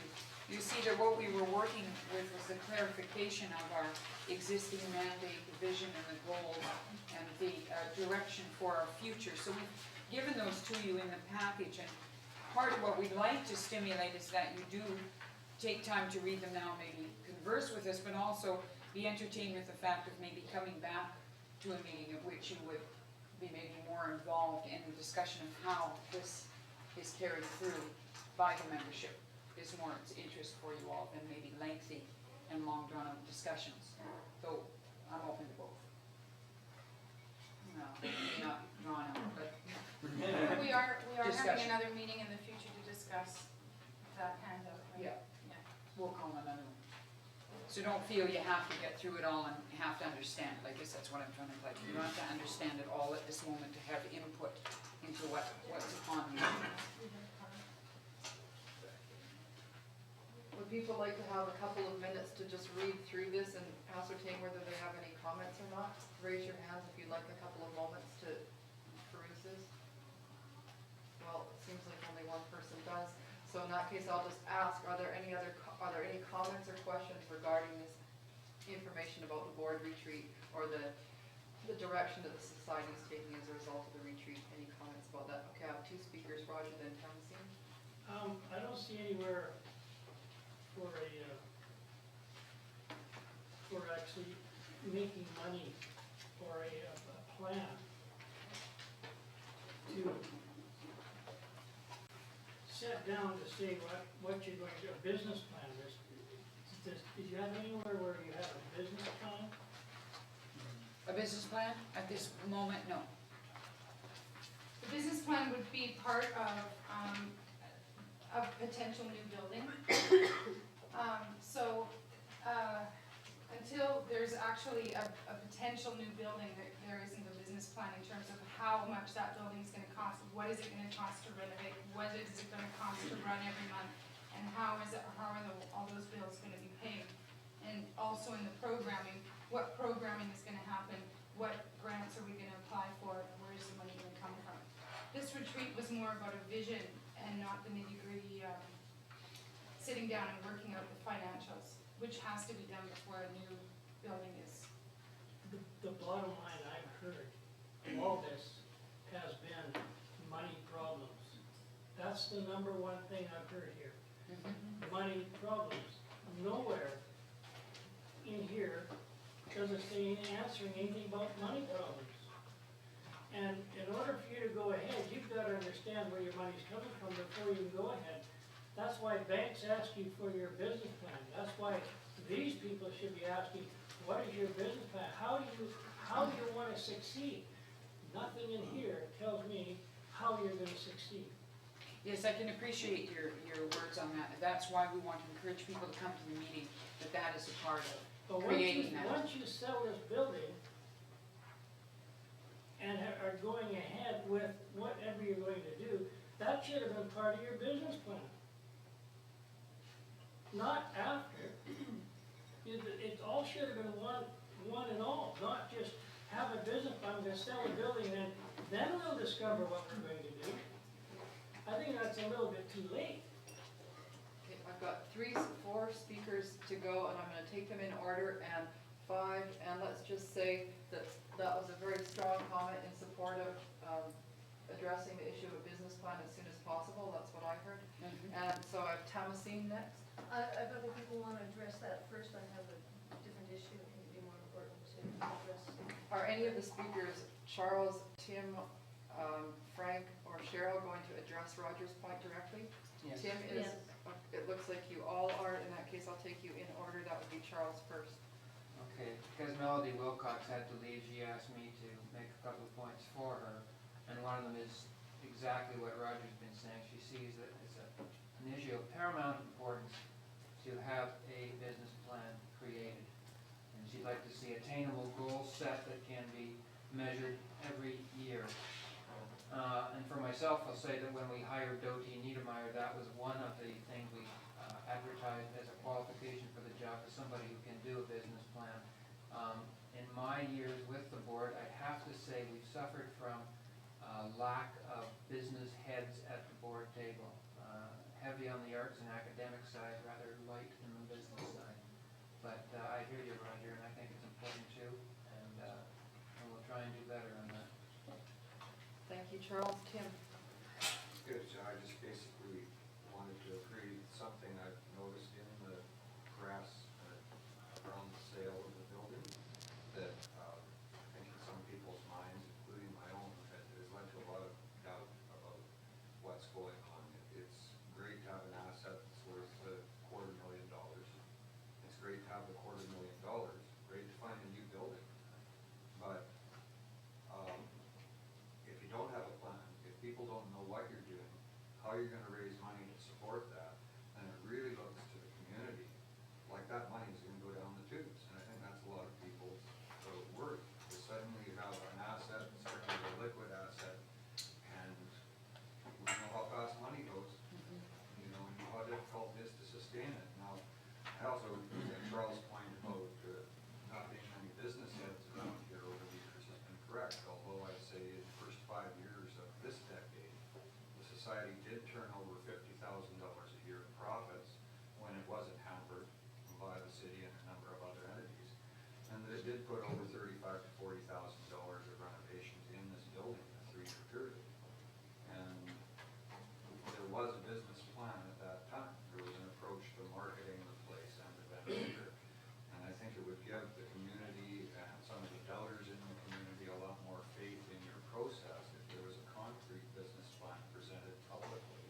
And you said, this is what we're gonna do, this is the type of events we're gonna hold, this is how we're gonna earn our money, this is who we're gonna subsidize, this is how we're gonna recognize student contributions to our liquid asset that we've now turned into this. This is what we're gonna do for the community, and this is the sort of support we need from the community. And have it in numbers.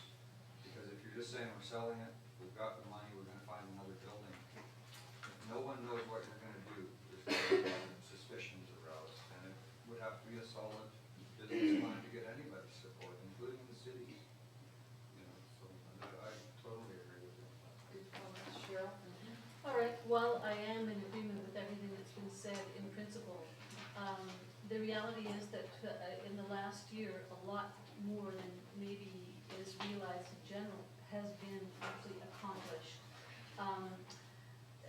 When we came into, when this particular group of people started to work together, we discovered that there were many things that were sort of not spelled out clearly. And we had to have a starting place before we could come up with a business plan. Time dictated that we needed to have a summit meeting, and that was the first step in the process. And And so, I suppose the summit meeting happened, what, a month This ago? month. That's the one you talked about, this board retreat June The 3rd. board retreat happened. During this time, we came up with our first, what I felt was a true improvement on coming up with some concrete ideals before we designed the business plan, so that we could take everything into perspective. So if you look at page 2 of the summit meeting review, you'll find out that we came up with some program areas, and this is what I see as the beginning of, as a foundation that the business plan will be built on. In my mind, we needed a foundation before we could start the business plan. And so I would just like to address this by drawing attention to physical space that will incorporate the entire community, offer an affordable rehearsal performance space, which we have not attained yet. Once we attain it, we can start working on how that space would be divided up. Now, in terms of, and you can look down the page to get a lot clearer view of what I'm talking about. In terms of actual physical space, we needed to decide what was going to be necessary to make this happen. And so, obviously, if you look down, you can see sell the property, obtain new, affordable, well-located site, which we're in the process of trying to research right now. You can read down here, it's not a business plan, it's a foundation from which, it's a beginning from which a business plan could be born. May not be born yet because we have to have more meetings on this, but the ultimate goal is to come up with a business plan. Goal articulated on page 3, a long-term artistic vision, co-produce events with other artists or arts organizations from Nelson area of BTS as an umbrella society, produce own events that are interesting and dynamic. Obviously, we're hoping to be well-organized and create some funds from these productions, which would then in turn be used to strengthen the funds. So, although I'm not a business person, I'm more on the artistic side, that is what's in mind for this whole thing. And I don't believe we're very far from having a business plan myself. I don't think it's that far in the future. So. Okay, I have 3 to 4 people on the speakers list, but at this point I want to intervene again and say, Thomasine, you were way ahead on the list, but I have a feeling people still, are you okay? You can still remember what you had to say. All right, Dodie, you're next. Again, with the concept of a business plan, we're also investigating opportunities of collaborating with other established groups in the area. So, in terms of creating a business plan, it's too soon. We haven't even begun to really talk with people like the Capitol Theatre who are already existing in terms of, might we create something with them? They're already established. Is there something that we can do with them in another building? All those kinds of conversations are just starting. So in terms of, it's not like we're gonna go out and buy a new building. The conversations about what we're gonna do and where we're gonna go are just beginning, and I think the business plan is part of that and follows that.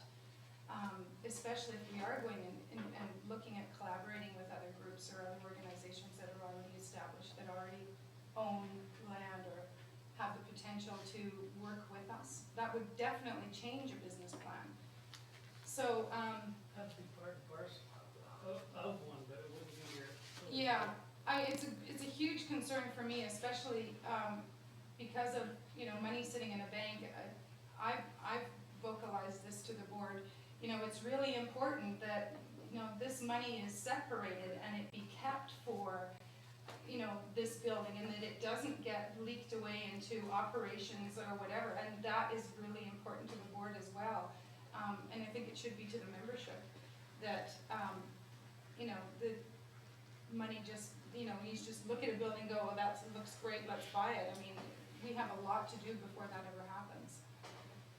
So I think, from my feeling with the board, and certainly my own feeling, it's like I don't want to walk into anything that is going to turn out to be eventually like this building was. It doesn't work, it's too expensive, there's not enough room, there's not enough groups wanting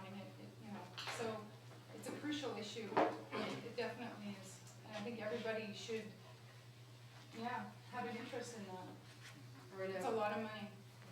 I have Roger, then Kyra, then Tim, then Thompson. When you, What about Frank Burke? He kinda got lost in that shuffle, Oh, I I'm didn't- afraid. Oh, He did, okay, yeah. well, these guys have been up for a while, so I'll get Frank in there too, but Thompson, you've always been on the record if you wanna Yeah, just I speak think to. that what Dodie just said kind of relates to what I was wanting to Yeah, well find then, out about. go in And that there. is, do you guys have a specific plan or procedure for working with other arts groups? As I look down your list of things that you want to accomplish, I think of a lot of other arts groups in town that have been or are in the process of trying to achieve the same thing, and just wondering what kinds of connections you've made with people. Are there commitments in place? Who do you see yourself specifically liaisoning with? What do you see your niches? It's a big arts community, and one of the things I keep hearing in the arts community is we need to work together, not compete with each other.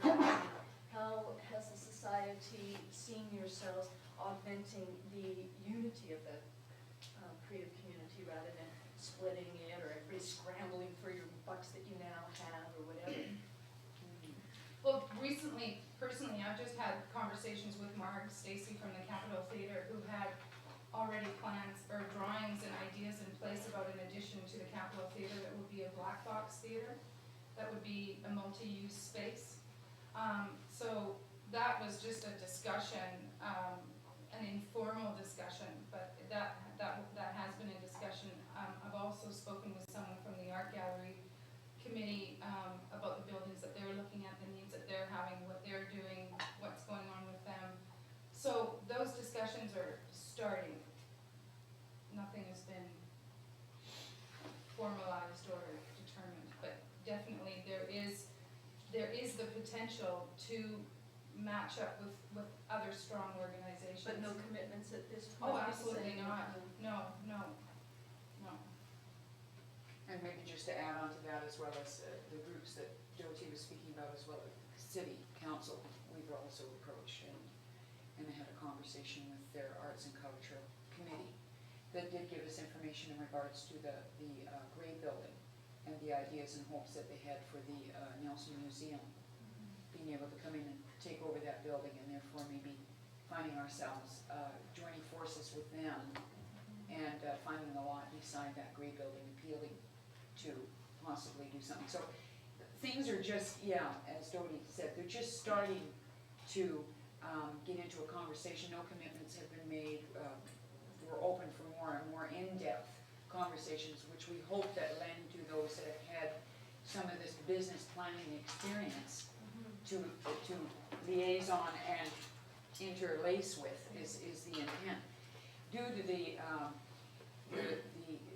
response that came from the society considering selling this building and relocating, that in itself has taken a lot of energy to just keep abreast of that rather than be working on a business plan of the bright future of tomorrow. It's actually been more seeing the extraordinary meeting and then feeling tonight's AGM to continue to feel the support of the membership and to invite the membership in to be a part of creating this, because it will take many of us to do this, not just 4 or 5 executives sitting in a room. That isn't what's going to make this come into reality. So just an opinion back from you guys, do you feel that you're now recognized by the arts community and by city council as a legitimate arts body? Because, this relates kind of to your question, what's the reputation of the place? Yes, Are we taken seriously now? Yes, I believe we've regained a very strong and managed to create a new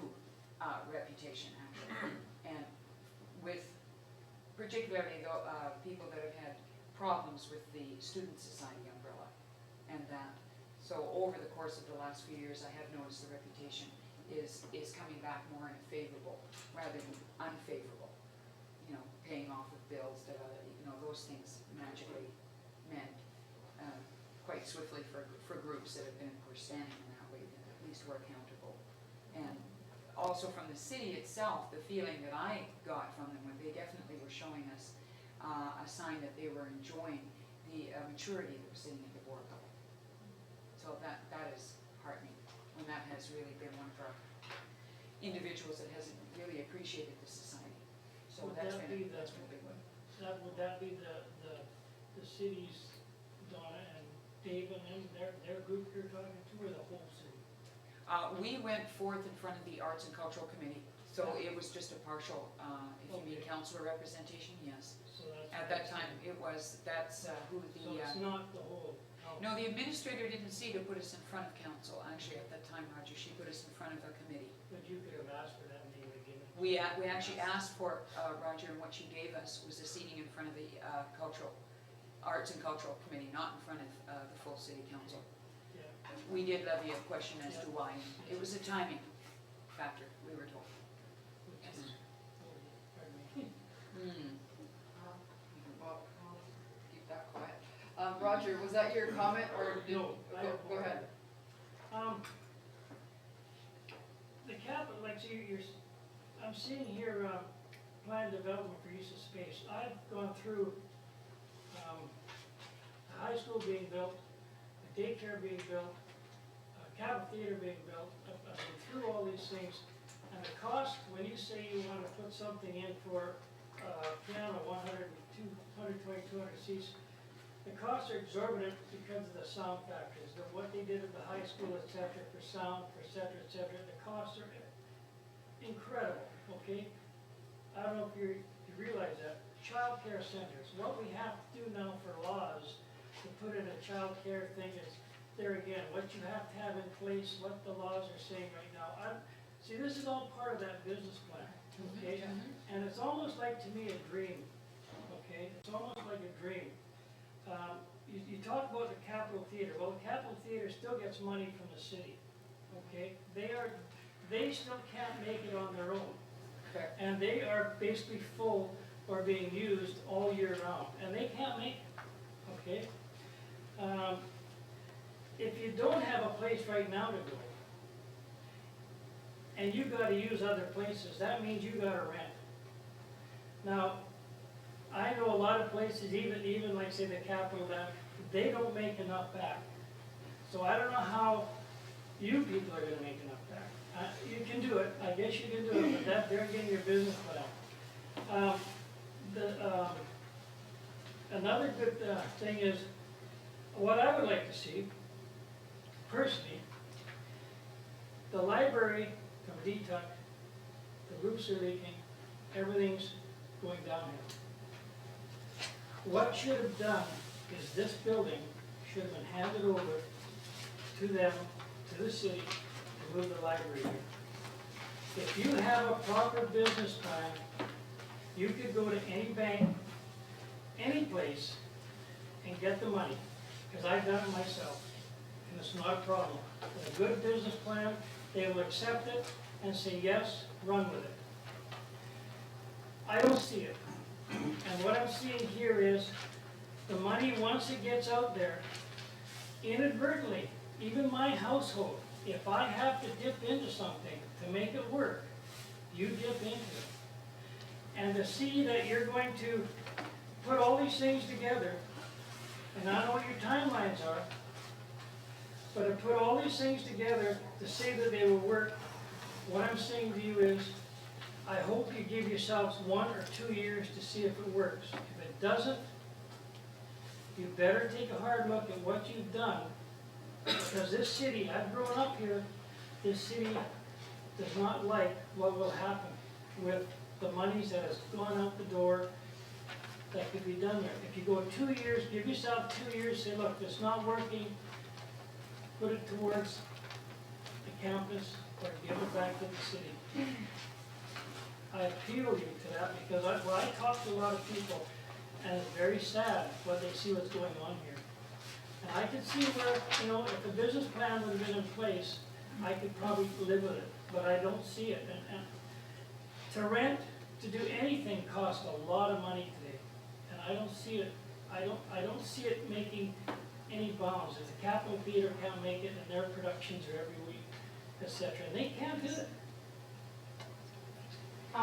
Just a second, hang on for a minute. I've got a long speakers list, and there seems to be a lot of discussion focusing on a business plan, and it's at this point, it's an unfocused discussion. So I would like to ask, is there anyone who would like to formulate a motion in regards to a business plan, something that could be brought before the floor here, that could be actually voted on and have a decision made? If there's, can you formulate a request of the society or of the board to act on in regards to a business plan?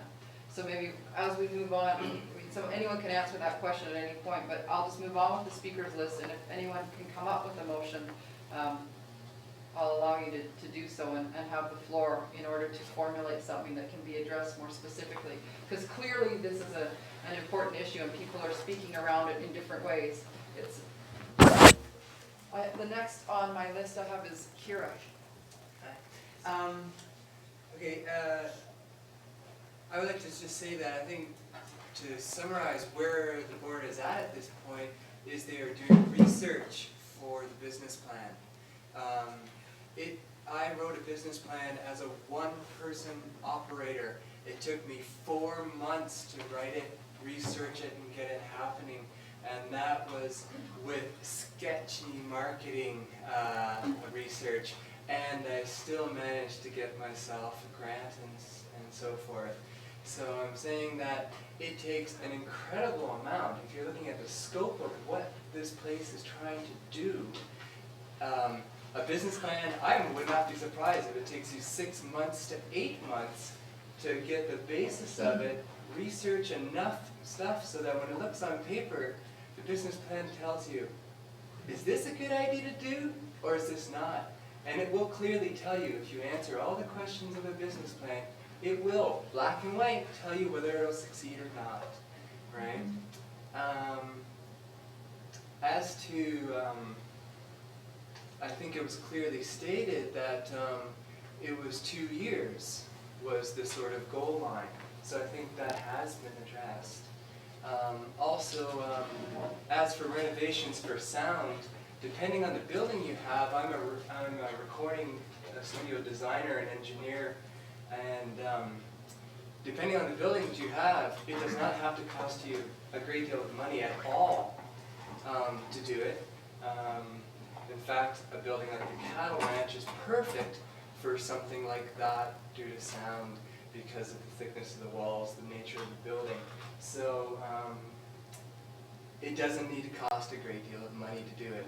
And I think that I have offered before my consulting services to the board and will continue to do so, so I can make sure that that area is covered.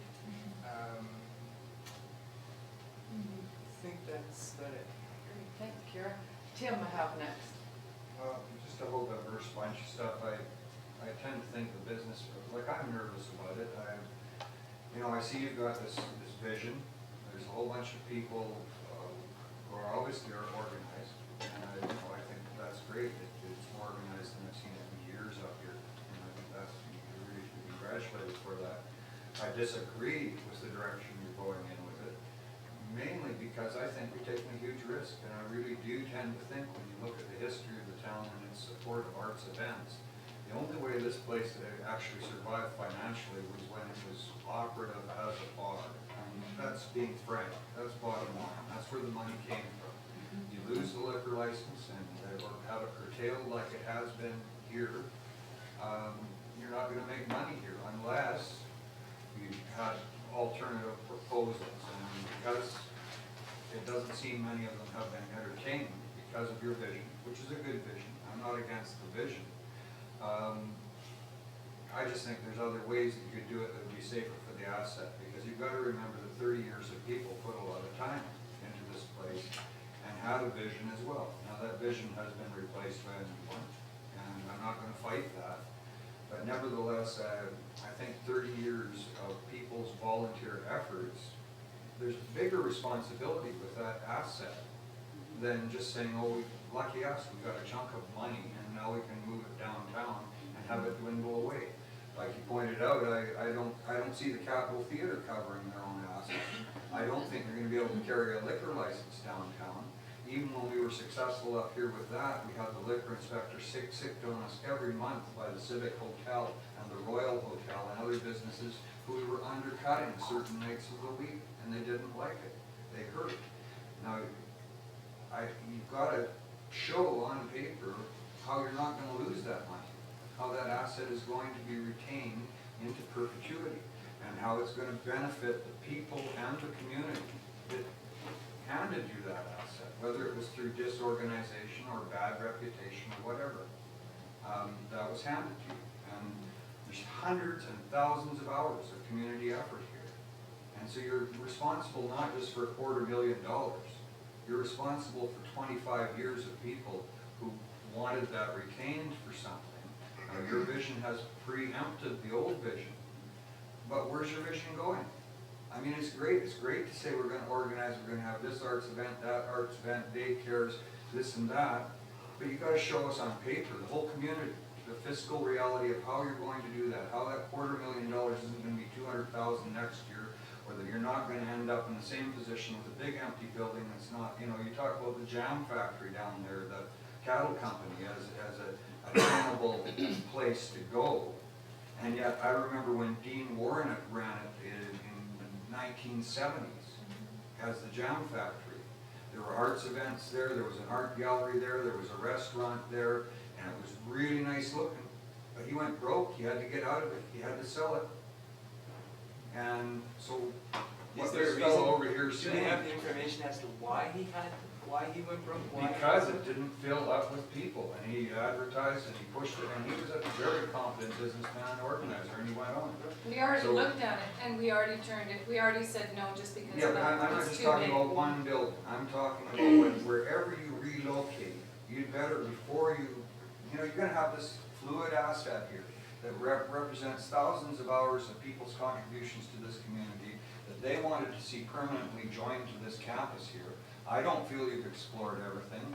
I think your direction is positive and wonderful, but it's airy, okay? There's nothing solid there. You're suddenly gonna have this money, you're gonna find a building, and you're gonna try and hold events when you've got Capitol Theater and things that have had to be subsidized up to here by the government since the beginning of their time there. You know, show me an arts organization in this community, an arts community, one of the best in North America, that can cover its asses as far as its money goes. You know, you're gonna take $250,000 and you don't wanna diminish that. So you'd better have a business plan before you buy a building. You know, you better say, this is how we're gonna make our money. Sounds like that's what. That is what's being proposed, Tim, thank you. Yeah, it is true, and it takes a lot, that's. And I've got one last comment, and it's another word. Like, I really admire the work you guys are doing, I think you're doing a great job. I'm just disappointed personally, I can't get on board personally, because I was one of the people that made commitments to people in this community about where this building was gonna go. Now, I burned myself out, I spent 5 years, I spent 80 hours a month volunteering here for 5 years. And we kept it going, and then there were a couple of years where it really, really got a bad reputation in the community, and a lot of money did go missing. I really think there was a lot of thievery around here. And that's my personal opinion, I won't pin it on anybody, but I know that occurred. But I still think that this bailing out, I don't think we've looked at all the potential things, like what are the complaints? I mean, most societies would get a lawyer and have the city in court over having city police proselytize the neighborhood to organize them against the society. It was a historical zoning change that wasn't really challenged by the society until it was too late. Because, you know, I really feel that you could go to the city at this point, offer joint ownership of this building, say, re-amalgamate it with the campus, put the zoning back in, do $30,000 worth of soundproofing in this building, a privacy fence, join it with the campus, have the society provide student services, and run a bar for those students that are gonna be there for 25 years, so the neighborhood sure the hell's gonna have to get used to students. You know, there's not gonna be a quiet neighborhood for the next 25 years. If all these people were that interested, you would have a viable thing here. This place can turn over $60,000 a year in the pub alone. This place has had 450 members. This place has had lineups for every event out into the parking lot. You don't need to create a new mythology that says this place can never work, because it has worked. And every time you come up against some obstacle, you don't run. You try and deal with it. Now, I'm not accusing you of running. I think your vision's wonderful. but it doesn't answer the 30 years of personal investment members of this community have made. It doesn't come across with anything rather than idealism, which is admirable, but there's no solid plan. It's like me saying, I'm gonna sell my house and take the money, and then I'll find another job and another place to live. Maybe you should find the other job, the other place to live, and a viable plan to live by before you sell the house. You know, that's all I feel. And I really, really hope you guys vote. I also think that you should, when you do get it all organized and are turning over a profit, make a scholarship for the students that occupy this campus. Because that's what this place is about, and that's the money you're taking. You're taking my money, you're taking everybody's money that worked on this place and had some vision for it. And I don't begrudge you that, but I do hope you do it in an organized way. It's not just money. It's people's care and idealism that you're taking.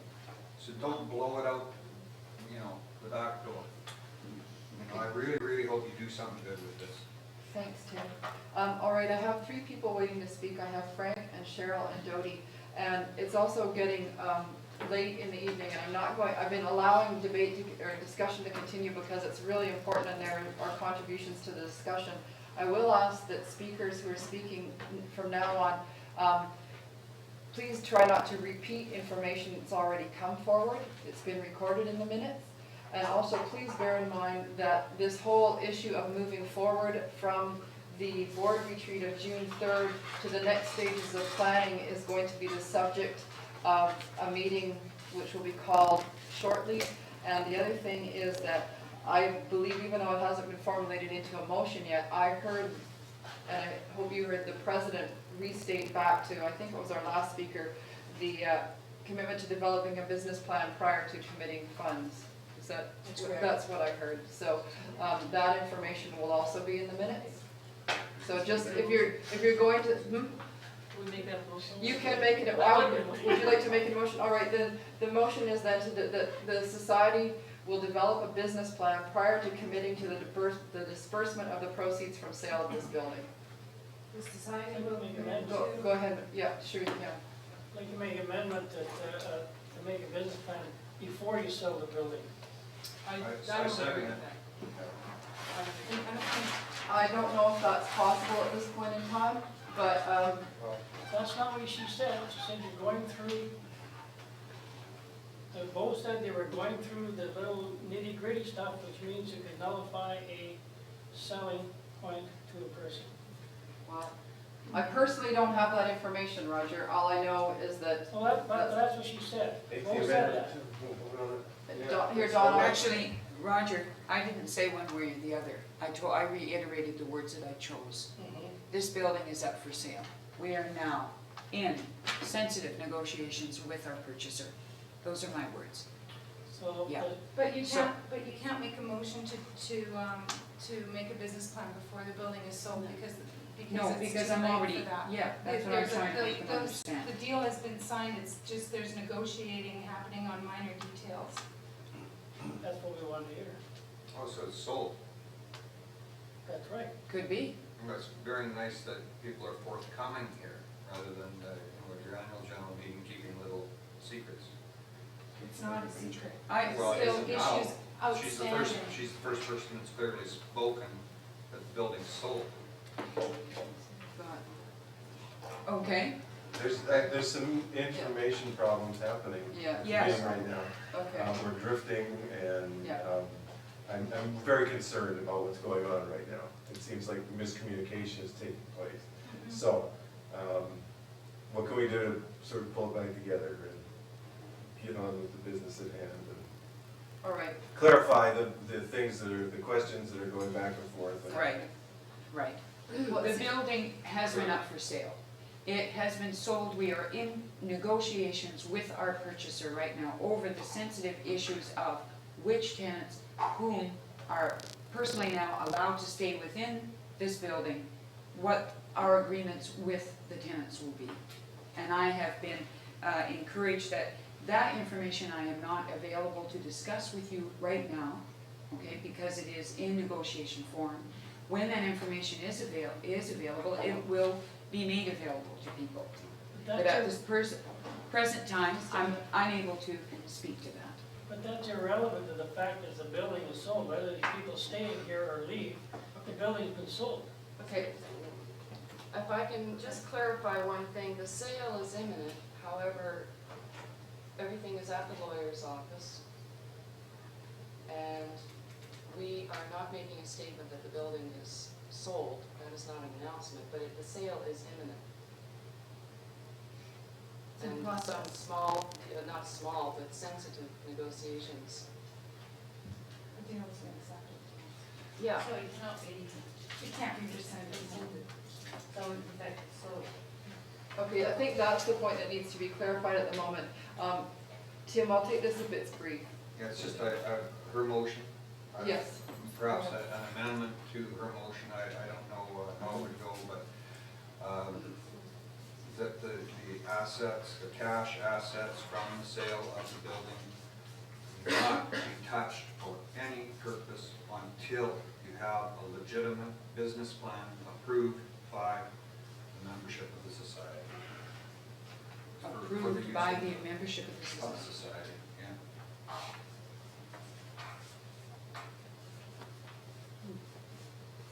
Do you consider that to be an acceptable amendment to your motion? Or is that I need changed? to think about that, so I can understand. Okay, so, yeah, so I think that the first way, it was said was, and that was just my wording actually, was that the society was to develop a business plan prior to committing to the disbursement of the proceeds from the sale of the building, was the way it was worded at first.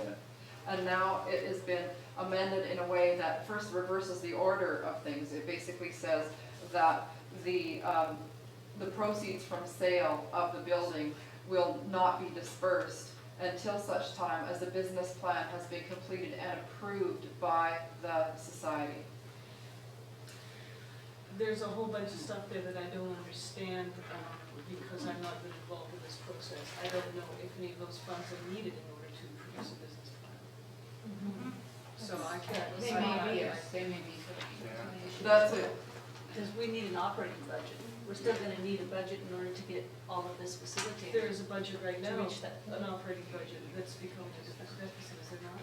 So, that Yes. can't just suddenly stop, I presume, and I don't know what goes into. So the assets, money from the assets will be used as part of the operating budget before you have a business plan or fund? No, I believe that a portion, a small portion would be needed in order to continue functioning.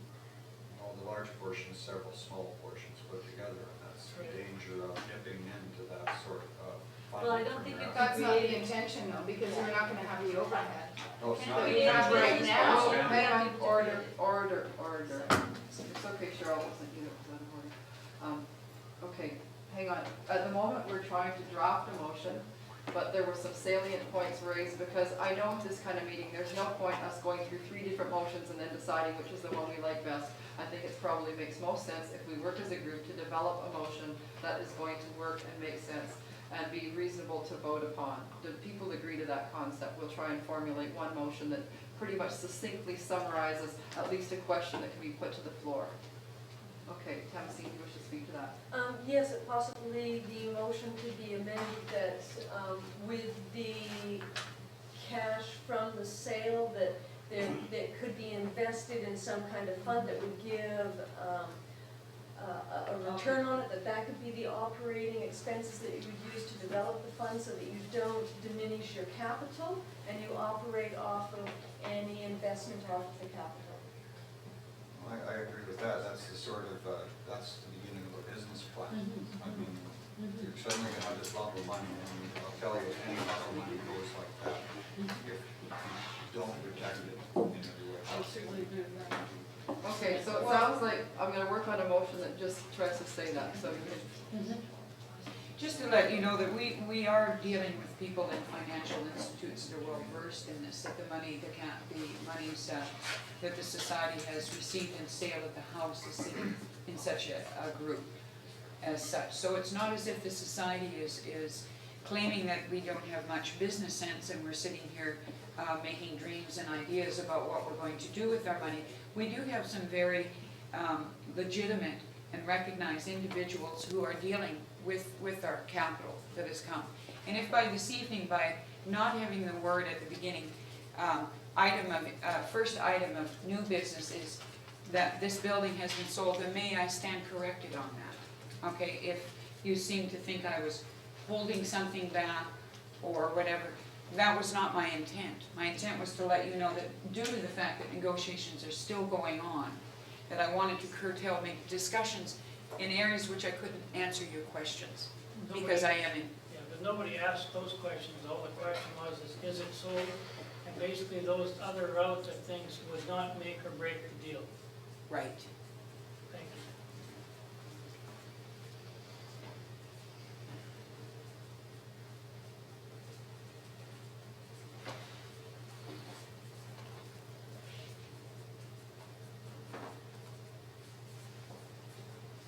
This may be an unwieldy motion, so we may have to change it, but this is what I at least gathered is the whole thing. It's like several motions, actually.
Okay, well, this is, I will accept any amendments that Charles, go ahead. I think, as a point of order, Sure. this needs to be pointed out, that that is changing a resolution passed at the March 8th extraordinary general meeting. That resolution on March 8th was perfectly clear about what the membership was directing us to do. It did not require a business plan. The membership at that time was cognizant of what we were asking for, and they gave us permission. At this point, I think this board, which is now a new board, would be extremely foolish to accept any kind of motion, even at the risk of looking like I'm trying to escape accountability. This is a trust issue, and I know there's not a lot of trust going around right now, and I see it in the paper, but there it is. I think this board would be foolish to go forward with any motion talking about how we must or must not use the funds beyond the motion of March the 8th. You're actually technically correct on that. Reading the motion that was approved at that point, and I'll just repeat the whole thing. To sell the David Thompson Cultural Society Holdings Lot 2 and 3 at 711 and 709 10th Street in Nelson, BC, in order to relocate and operate the Society and Cultural Center by purchasing or leasing a property in downtown Nelson.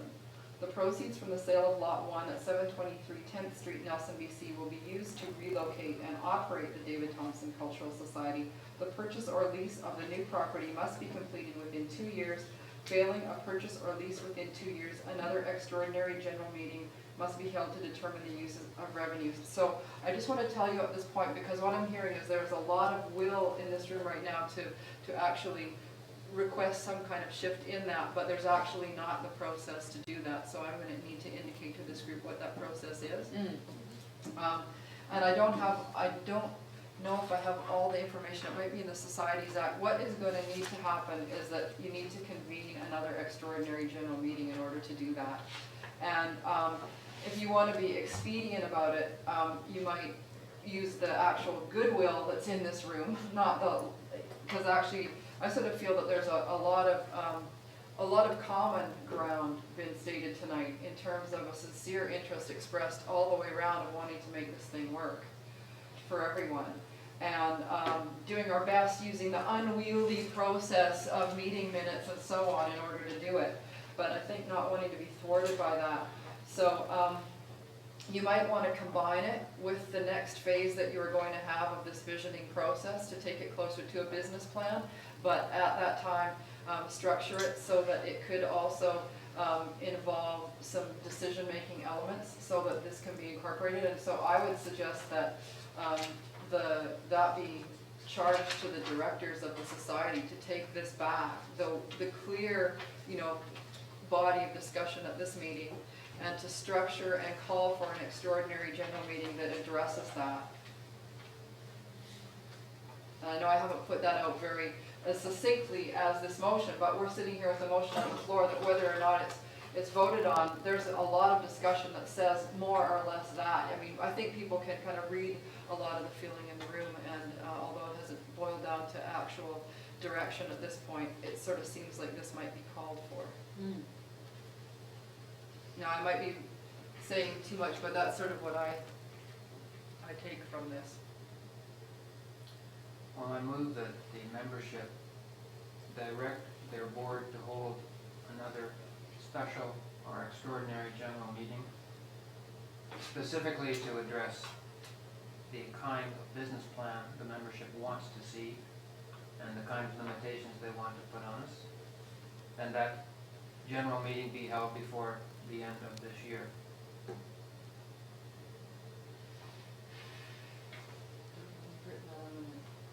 Back to the group. I lost it. Okay. Membership. Can you say The that? membership direct its board to hold a special extraordinary general meeting specifically to discuss the limits the membership wants placed upon the board in the disbursement of proceeds from the sale of properties. Placed on the board. In the disbursement of the proceeds from the sale of properties. And you mentioned something about This meeting to be held before the end of 1999. We don't want to embarrass ourselves here, members of the board, by getting tied to not being able to spend one dime, and we have to pay certain people's salaries in the meantime, so we need to think about that. Did you wish to include what you said the first time, the thing about what kind of business plan they want, or do you think this covers what you meant to say?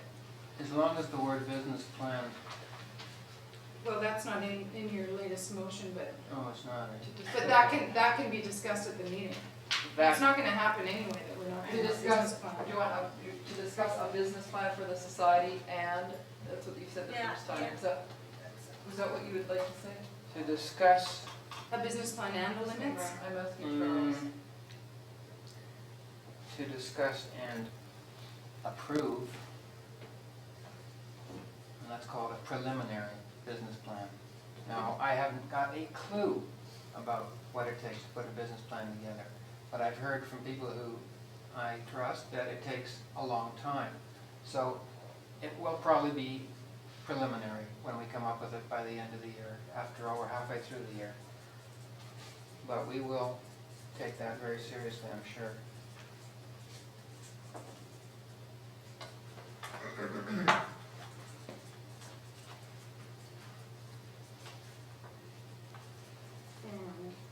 You know what I mean? In order to relocate and operate the Society and Cultural Center by purchasing or leasing a property in downtown Nelson. Then the proceeds from the sale of Lot 1 at 723 will be used to relocate and operate the David Thompson Cultural Society. So what was that last one? The proceeds from sale of Lot 1 will be used to relocate and operate the David Thompson Cultural Society. Lot 1 being 723. Yeah. The purchase or lease of the new property must be completed within 2 years. Failing a purchase or lease within 2 years, another extraordinary general meeting must be held to determine the use of revenues. Now, The fact of the matter is that you will require an extraordinary general meeting to actually do anything at all to change this motion. So the fact of the matter is that this motion continues to be acted upon until you hold an extraordinary general meeting. Though I think that there's been. The way that motion reads, though, is it's very specific about That's the right. operating funds of the society coming from the house next door, from that sale.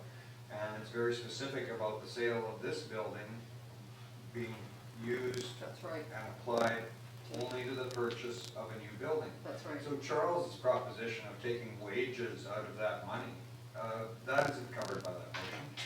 He's gotta take it out of the money from the house, not out of the money from this building. Operating funds from the money from the house, not from here, according to that motion. And so there's every reason should the earlier motion be up there, that you have to have a business plan before you can touch that money, and you don't need an extraordinary general meeting to do that. No, it That doesn't. motion from that meeting specific. It This says money- relocate and operate lot 2 and 3, and it also says that for lot 1. No, it No. says operate it by purchasing or leasing a property in downtown Nelson is what it That's says. right, so that's Right, all okay, you can by use the money purchase. from this building for. If you wanna operate the society and pay your wages, do it from the house money. Yeah, But this money that's what has to it sit sacrosanct until you do a deal down there. That is what it does. That is Yeah. what it And so that first motion So that- is legitimate, contrary to what Charles tried to Actually- voice on us here. Yeah. I don't, whoa, excuse me, I think that's out of order, and I'm gonna have to call you on that, but I I think it's also apologize. getting late in the night, and people are getting really tired, and I think want to have some way of making sure that their will is somehow captured in some direction to the board. Is that fair to say? Cheryl, did you want to speak to that? Yes, well, only because 30 minutes ago I got told I would have a minute or two, and I just wanted to take it now if it's Go. possible. Yeah, please. Two things, if I can make it quick within 2 minutes, I'll try. I wanted to address a couple of assertions that the reason this was being closed was solely due to the fact of noise zoning, and that is not the only reason. Another reason that it was being closed is simply because people were no longer coming up here, students were no longer coming here. In the winter conditions getting up the hill was really tough. Geographically, it was a tough location to pull people to in the winter. It could not survive. So it was the combination of the noise and the geographic location that made us decide that in order to save the society, we needed to move. That's the first thing. And the second thing was the constant, in my opinion, several comparisons from different people to what we're trying to do to, for instance, the Capitol's operating budget. I'd like to address that the Capitol is in fact a huge venue, by my standards, 400 plus seating. And what we're talking about is something that Nelson has had a demand for, in my opinion, a smaller venue that would accommodate people. And in fact, instead of constantly trying to bring in national acts and making that work by having to seat 400 people, we would actually be able to I'm not sure if that's the word, but recoup, thank you, some of our expenses by creating a smaller, affordable venue, and something that Nelson, at this point, in my opinion, doesn't have yet, and has presented a demand for. And so, what we're trying to do is to fill a need. And I think that a business plan for 120 seating capacity venue will be much easier to pull off than a 400 plus seating capacity venue. That's all I want to say about that. I object to the comparisons. So we're always gonna rely on grants. Every arts organization does.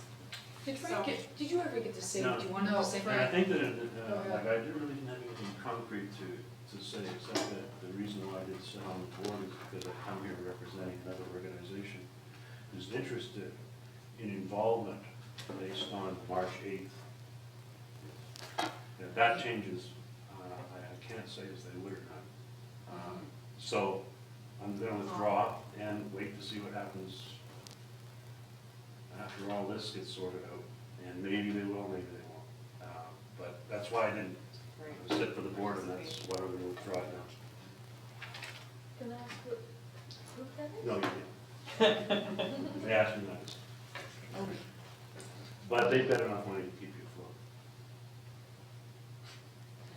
And they're interested, you're making They're reference to the March interested, they're 8th. interested in whatever, you come up with, and it has to do with your location. Yes, That's everything to do with your location. Yes, thank you. okay.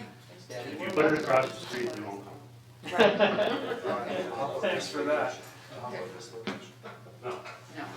No, the March 8th was to relocate, Donnie. Okay. Yeah, It's gotta be done. has to be done, yeah. Okay, so Thank you. these are really complex resolutions and it's hard to actually see your way through them. Wow. I think what we want to do,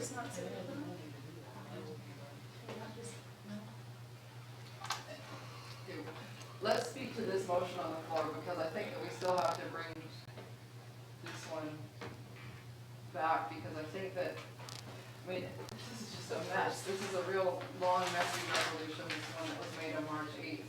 And I think that it makes, Well, the first one was the first motion up, so if you're following the rules of order, you gotta we deal need with to it. deal with this first one. Doesn't this one just clarify what was in the earlier motion? Well, About the the second sales. That's sentence. actually, pardon? Doesn't the second sentence contradict the first one? That the society will disperse funds towards operating costs for interest bearing? Well, no, that doesn't contradict it at all. No, it doesn't, no. It basically restates the fact that the capital will not be touched until a business plan is developed and approved. And I think that's really what it says. I think it fits within what was in March 8th and adds to it. So is that motion acceptable to you then, Charles, to go ahead? It can actually go ahead without a seconder. Oh, yeah, I've got no Okay. problem with the motion, So- but if we're gonna speak on it now. Why don't we just clarify it by saying the proceeds from the sale of this building and lot, so that we're talking about that one and So, not, so and that's this- still clear? okay, so what would this building and lot be? then? Lot 2 and 3 Or just at this, 709 and 711 10th Street. or just this building, not the lot next door? Well, it's combined. It's not had a separate price. It's the whole thing's combined. So the proceeds from sale of 709 and 711 10th Street will be invested in interest-bearing accounts or investments. The society will only disperse funds towards operating costs from interest earned. The proceeds themselves will not be dispersed until the society has developed and approved a business plan. All right, that's the motion on the floor. We've had already a lot of discussion. I will entertain a small amount of discussion and then I think we should have a vote. Jill? Is the society aware of the costs that they're likely to have in the near future after the building is sold and what interest they're likely to get?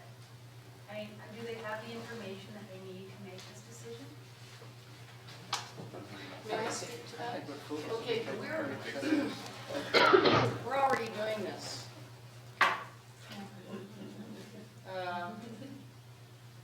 The first sentence, we're already doing that. The money that has been created from the sale of the house was in our society bank account for one day before it moved into what's called Dominion Securities with the Royal Bank. So it is in a separate account. It is not going to be touched. It is, and at that particular time when we did that, we weren't sure, and we were still trying to make a go of it here with the building. And it came to the point where on March the 8th, we agreed to continue with the relocation project. So we're already doing number one. We've researched the interest bearing and investments, low risk. I mean, it's basically we want to separate the money that are proceeds from any sale of any building that belong to the society and not touch a dime of it. That is our goal. We have enough in the bank account to operate now for another 3 or 4 or 5 months with what we've created in the past. We are not anywhere near touching building money at this particular point in time. So is it then in your opinion that this resolution will be financially viable to carry out? The second part of it, the first part we're doing, and we intend to do with proceeds from the sale of this particular building. So that is a fact, isn't it, Dottie? Yeah, that's where I it guess what Jill was asking and what Yeah. maybe we don't know is, is the interest from those accounts, when they're combined, enough to operate the society in the interim, to Right. create those business plans? Say your business plan takes 8 months, say it takes a year, say it takes. Say it, yeah, Say say you know just the answer to that figuring out where we're going and how that worked, definitely. So that, I think that information, off the top of my head, I don't know. I don't know about you. I've got Ruby and then I've got Dawn, so hang on, we've got two questions here. However, the motion as it stands on the floor does not limit the board in terms of the proceeds from the sale of the house. Right. Okay? That's right. Whether you want to put it in an interest-bearing account or whatever you want to do, Yeah. we are not, as a society, we are not, the members here are not suggesting that we limit you in terms of the use of the sale of the house, which has already happened. Right. This is only to address the sale of the blah, blah, blah, blah, blah, I think that's in there. perfectly justified, absolutely. I don't Then see that any gives you your money then, you do have your money then, it is viable then. That's what you're Absolutely. saying. Great, Dawn. It just seems that the sale of this is a part of your business plan, even though you don't have a concrete business plan. Right. And to jump and to eliminate, to liquidate your major asset before you have a concrete plan, even though there's some wonderful ideas here, but when you can nail it down to how much rent, how many dollars people are gonna have to pay, and how many people you're gonna have per month coming in at all your various venues in order to cover it, and in order to get all of these ideas together, you have to have the plan first. It's business suicide, not to have your business plan before you liquidate your assets. It's crazy. Okay, so how do we disagree? Whoa, hang on. Whoa, hang on, out of order. Just a Dawn's to second. speak, or, Dawn's That's all I have to say. Okay, I will take speakers on a speakers list. Everyone is entitled to have the floor and speak for the length that they wish to. I'll try and ask you to be brief, and you can state whether you're speaking for the motion. Basically, from what I hear you say, you're speaking for the motion. All right. Well, I'm thinking that this motion is after the fact that the business has been liquidated. It ha- It well- seems as though it just seems to jump from a sinking ship. Oh, I see. Something else without a plan. Okay, then what I guess what I have to say about that is it's impossible in a sense for us to entertain or debate something that's already occurred. And so I really have no way to address that. But what we can do is make a motion that requires this to take place before any further liquidation, you might say, disbursement of the proceeds from sale. My understanding is that this building has been sold, and that is at this point outside the control of the society to change. So it's a better late than never motion. is what it is. Okay. If you will, it deals with, I believe, from my understanding of the situation, it deals with the reality as we are presented with it. That's what I heard earlier. Could you confirm that? Was Yes, one more time? that is That is the case. So Yeah. the place has been sold. It's beyond our control to get it back. But the society can still control what it does with the proceeds from the sale. And this would clearly state that they will not be touched until the society has developed and approved a business plan. That's what it states. So it deals with the reality as it stands. And I believe I'm just stating a fact there, not an opinion about the current situation. All right, I would really ask people to limit their address now to things that have not yet been said about this, and then we'd like to have a vote on the motion, I believe. So I think I had Dodie, Diane, and Thomason. I guess I don't know if this is relevant anymore after you just said things, but I just wanted to disagree with Donnie, basically because the building was eating up so much money and we were going further and further into debt. If it takes another 8 months to a year to develop a business plan, it would have been another $10,000. So I think it's better to be in limbo with no major overhead, developing a business plan and limiting the amount of money you're paying out, rather than sitting here in an empty building, losing money while you're developing a business plan. So I'm gonna, that's great, and I'm just gonna stop though that discussion because it's actually academic, and I think that what I've heard tonight, and I think why it's hard to do it in this kind of, in a sense, very controlled meeting, is that I feel that there's a lot of intent to build bridges and extend goodwill to people who are trying to do their best, and at the same time speak your piece and speak for what you truly believe in. And I think that there's a lot of all of that going on, and I think that that's the intent to carry forward with, whether you want to call it a better late than never measure, but still to just bring up a certain strong intent that a business plan is required now. By saying that though, what I said, I speak for the motion. Great, okay. So I'm Diana Thompson. I can pass. Thompson. I can pass it. All right, are there any more people wishing to speak to this motion? I have a question. I'm a bit confused about the society wanting to disperse funds towards operating costs from interest earned, and then asking for, sorry, I got it in my glasses. The proceeds themselves will not be dispersed until the society has developed and approved a business plan. So does the business plan come first before, seeing as you've got the house to do the operating costs in the meantime? Yeah. So I don't understand why you need, that's the interest from the sale of this building, that can be, if needed, can be put towards the operating costs in Yeah, the meantime? that's what it says. That's what it says. It says that the proceeds from the sale, which has now gone through, of this building will be invested in interest-bearing investments or account. The society will only be able to disperse funds towards operating costs from the interest earned on this building. We already know it can do some things with the house. And so what it does is it stops any further disbursement of any monies. In other words, the capital amount received from the sale cannot be dispersed until there is a developed and approved business plan. Does that clarify for you? I'm just thinking maybe we should put the capital, the proceeds of the capital. Okay. Proceeds of the capital. Wait. Well, what does that mean? That's not correct. See, I just. Proceeds are the capital, so. See, I think it's all right, I think it's all right how it is, and it. Yeah, I think it's all right how it is. All right, Charles. I speak against the motion because it's too new to me, and I haven't worked out all the implications, and if I'm slow, that's unfortunate. But I don't know that a business plan tying the board's hands before the board has purchased a building, when we might need to move quickly on a building, is a good idea for us to accept. We might want to have the building before we've got the business plan in place. Yeah, I think it's very likely. We just don't know, and to jump into this, I don't know, seems like a bad idea. Okay, hang on. You can also do a business plan really quickly if you think you got a good deal on a building. I'll just throw that in. Kira? Thank you. On the AGM. Yeah. It's been pointed out in business time and time again that most businesses fail because they do not have a complete picture of where they're going. A business plan gives you that.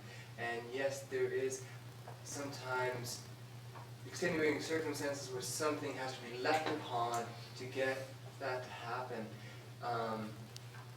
Though if you don't have a complete picture of where you're jumping, you can jump in the wrong place.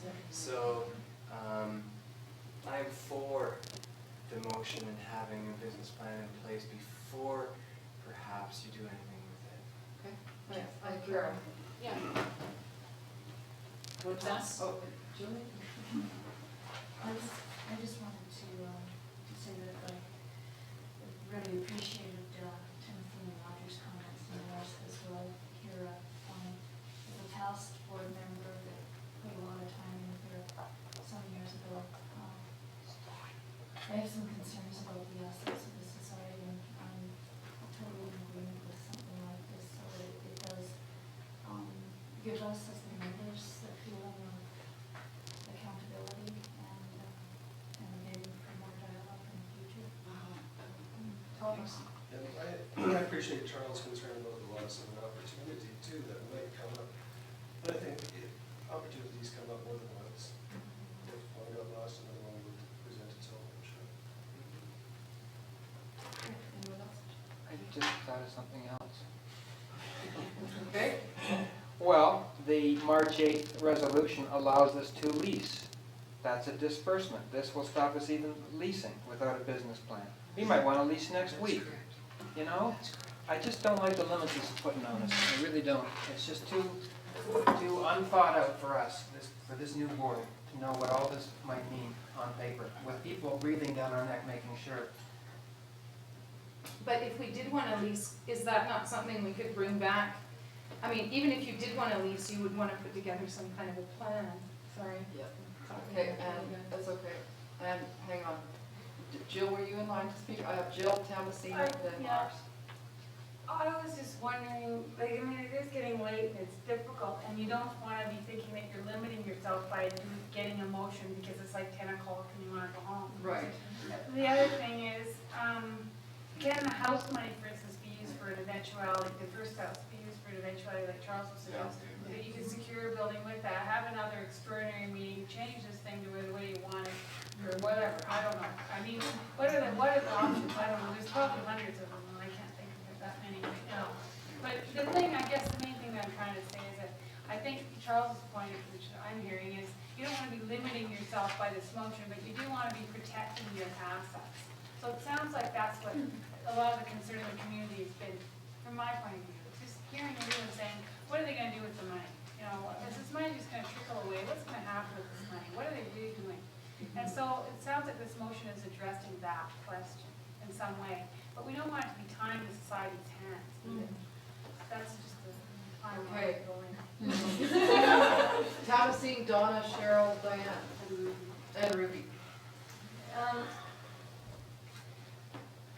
To address your concerns, Charles, and for the whole board that we have acknowledged is primarily arts people and not business-minded people, I think limiting your use of the larger portion of your assets and giving yourself whatever's left from that sale plus a trickle off of that as operating and learning money, you know, how do you? You have a limited amount of funds to work with, which are substantial still, and you've got that to do some programming, to operate, to create your business plan, to secure collaborations in the community and add force to that. And I think that it's not a limit for the society, it's like I think a toning of your business sense to see, can you work with this? You know, experiment with a small amount first before you take on the whole chunk. And Donna, then Cheryl and Lars. I didn't want to rehash, but I am going to a little bit. Charles, I think this is not going to limit us too badly. I'm speaking for the motion. We do still have the proceeds from the house that are put somewhere for safekeeping. I think you made a good point too, Ruth, that you can get people to work on a business plan for you if you need to right away. And I think that this does honor the people that have put their work into it for a long time. And I was one of those people too, maybe not for very long, but I drank scotch up here enough. And I think it's important. I think it's important to make everybody feel good, and that's what we're trying to do. We don't want there to be animosity in the community, and I think that's an important step. Yeah. Okay, Cheryl. Well, everybody has such great points. I feel like I'm looking at 3 different motions though, and that's what keeps coming to my mind, is that the first one has been spoken to, and that seems to have already been done. The second one, the society will disperse funds. Yes, I would certainly say, you know, that makes sense to me. If it can be done, that I would be certainly for that. And yet I have problems with the third sentence, only because I know that in real estate in Nelson, we have a lot of problems with the type of land that we want becoming available. It seems like a lot becomes available and immediately 2 or 3 people are jumping on it. And if you are slow, you lose. You might, and I'm just addressing my own concerns, and I understand that you may feel the opposite. But my fear is that we may find the property that we want, and because it takes us a month to pull a meeting together, a month and a half, that may be enough time to lose the property. So that's all. Okay, I have Diane, Tim, Doty, and Jillian. Yeah, I'm just really I'm in favor of the motion because I'm really leery about it. If a great place does come up, okay, let's get it and start paying costs of leasing it without a business plan, without an idea of where we're going, and they're just, you know, people's hard-earned money. Yeah. Years and years of volunteers, and I think that that's something that this society should not be doing because of all the opposition as well to, you know, the concerns of so many people. We need to look at everybody's concerns. Okay. Just saying two quick ones. Number one, It is a guarantee to the society that there'll be open communication about the whole process. And number two, it's an indication to the community that you're taking some of the concerns seriously. And also, I think if it is passed, it's a directive to the board to, there's your big job. Do it now, you won't lose any property. Start on it right away, if that passes. Jody? I just wanted to mention to Cheryl that if a property does come up that, we needed to jump on, you, often when you make an offer, or a serious offer on a property, you put down a deposit, and then the offer closes, you can, whatever, 2 months later. In that time, I mean, you'd be scrambling to put together a business plan, but if you put down a deposit, organize an extraordinary general meeting, if you're really serious about this building, you do have time. And if it ends up that the members wouldn't approve it, well, then you've lost a deposit. But still, if you're that serious about a building, it would be worth taking that risk. So it's not like we have to jump on a building. I think jumping on anything would be insane anyway. Julie? I was just going to sort of expand on Lily's point there, is that anytime that you put an offer in on a property, there's usually subject to. Yeah. And it could be subject to approval, Yes. financing approval, or Yeah. release of funds. Yeah. or membership Yeah. approval, so that Yeah. deposit would still not be lost. That's right. Yeah. Good point. Lars? Good enough? Lars? I would like to, I'd like to support the motion. I think that it really shows good faith towards our membership and to the society at large that we are moving with integrity. And I think it's a good idea. Yeah. And it takes into account the needs and concerns of all the people involved in the society membership. Yeah. Can I move to vote? Yes, you you've spoken many times when I've been in Ruby, so. That's what I was, You're gonna call the question? Okay, we're gonna call the question, so I'm gonna ask you to vote with your voting cards, because it's been really seriously discussed, and I'd like to do an accurate count for your sakes. And so, all those in favor of the motion, raise your voting cards, please.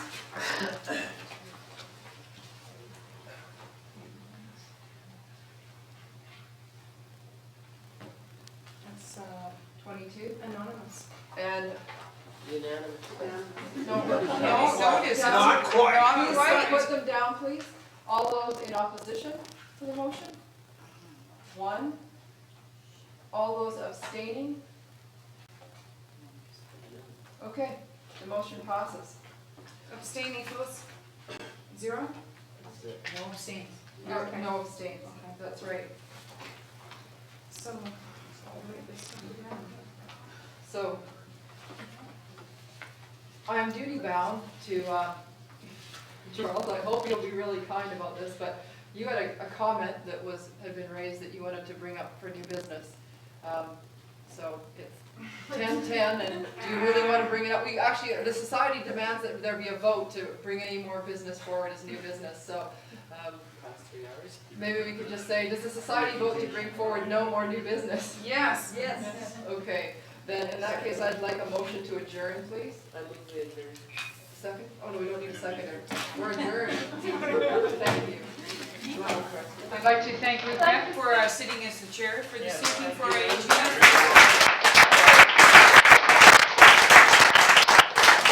I'd like to thank all of you for attending this meeting. I would like to thank you all for holding on to the emotional content of such a meeting. And we hope that you were all recognized and heard from. And we look forward to your input and your advice in the future. No more strangers. Excuse me, Yes? Rumba Calzado. Oh, my one gig. I've been telling her for 3 days. This was the big thing. I was at Be There or Be Square, July 10th, Club Utopia. For No, whom? Avalon. Avalon. Sorry. I like that. I hate that name, I'm sorry. At the Avalon. Hot Rumba Latin Calzado. jazz. Latin salsa jazz. Thank you all very much and hope we pass the audition.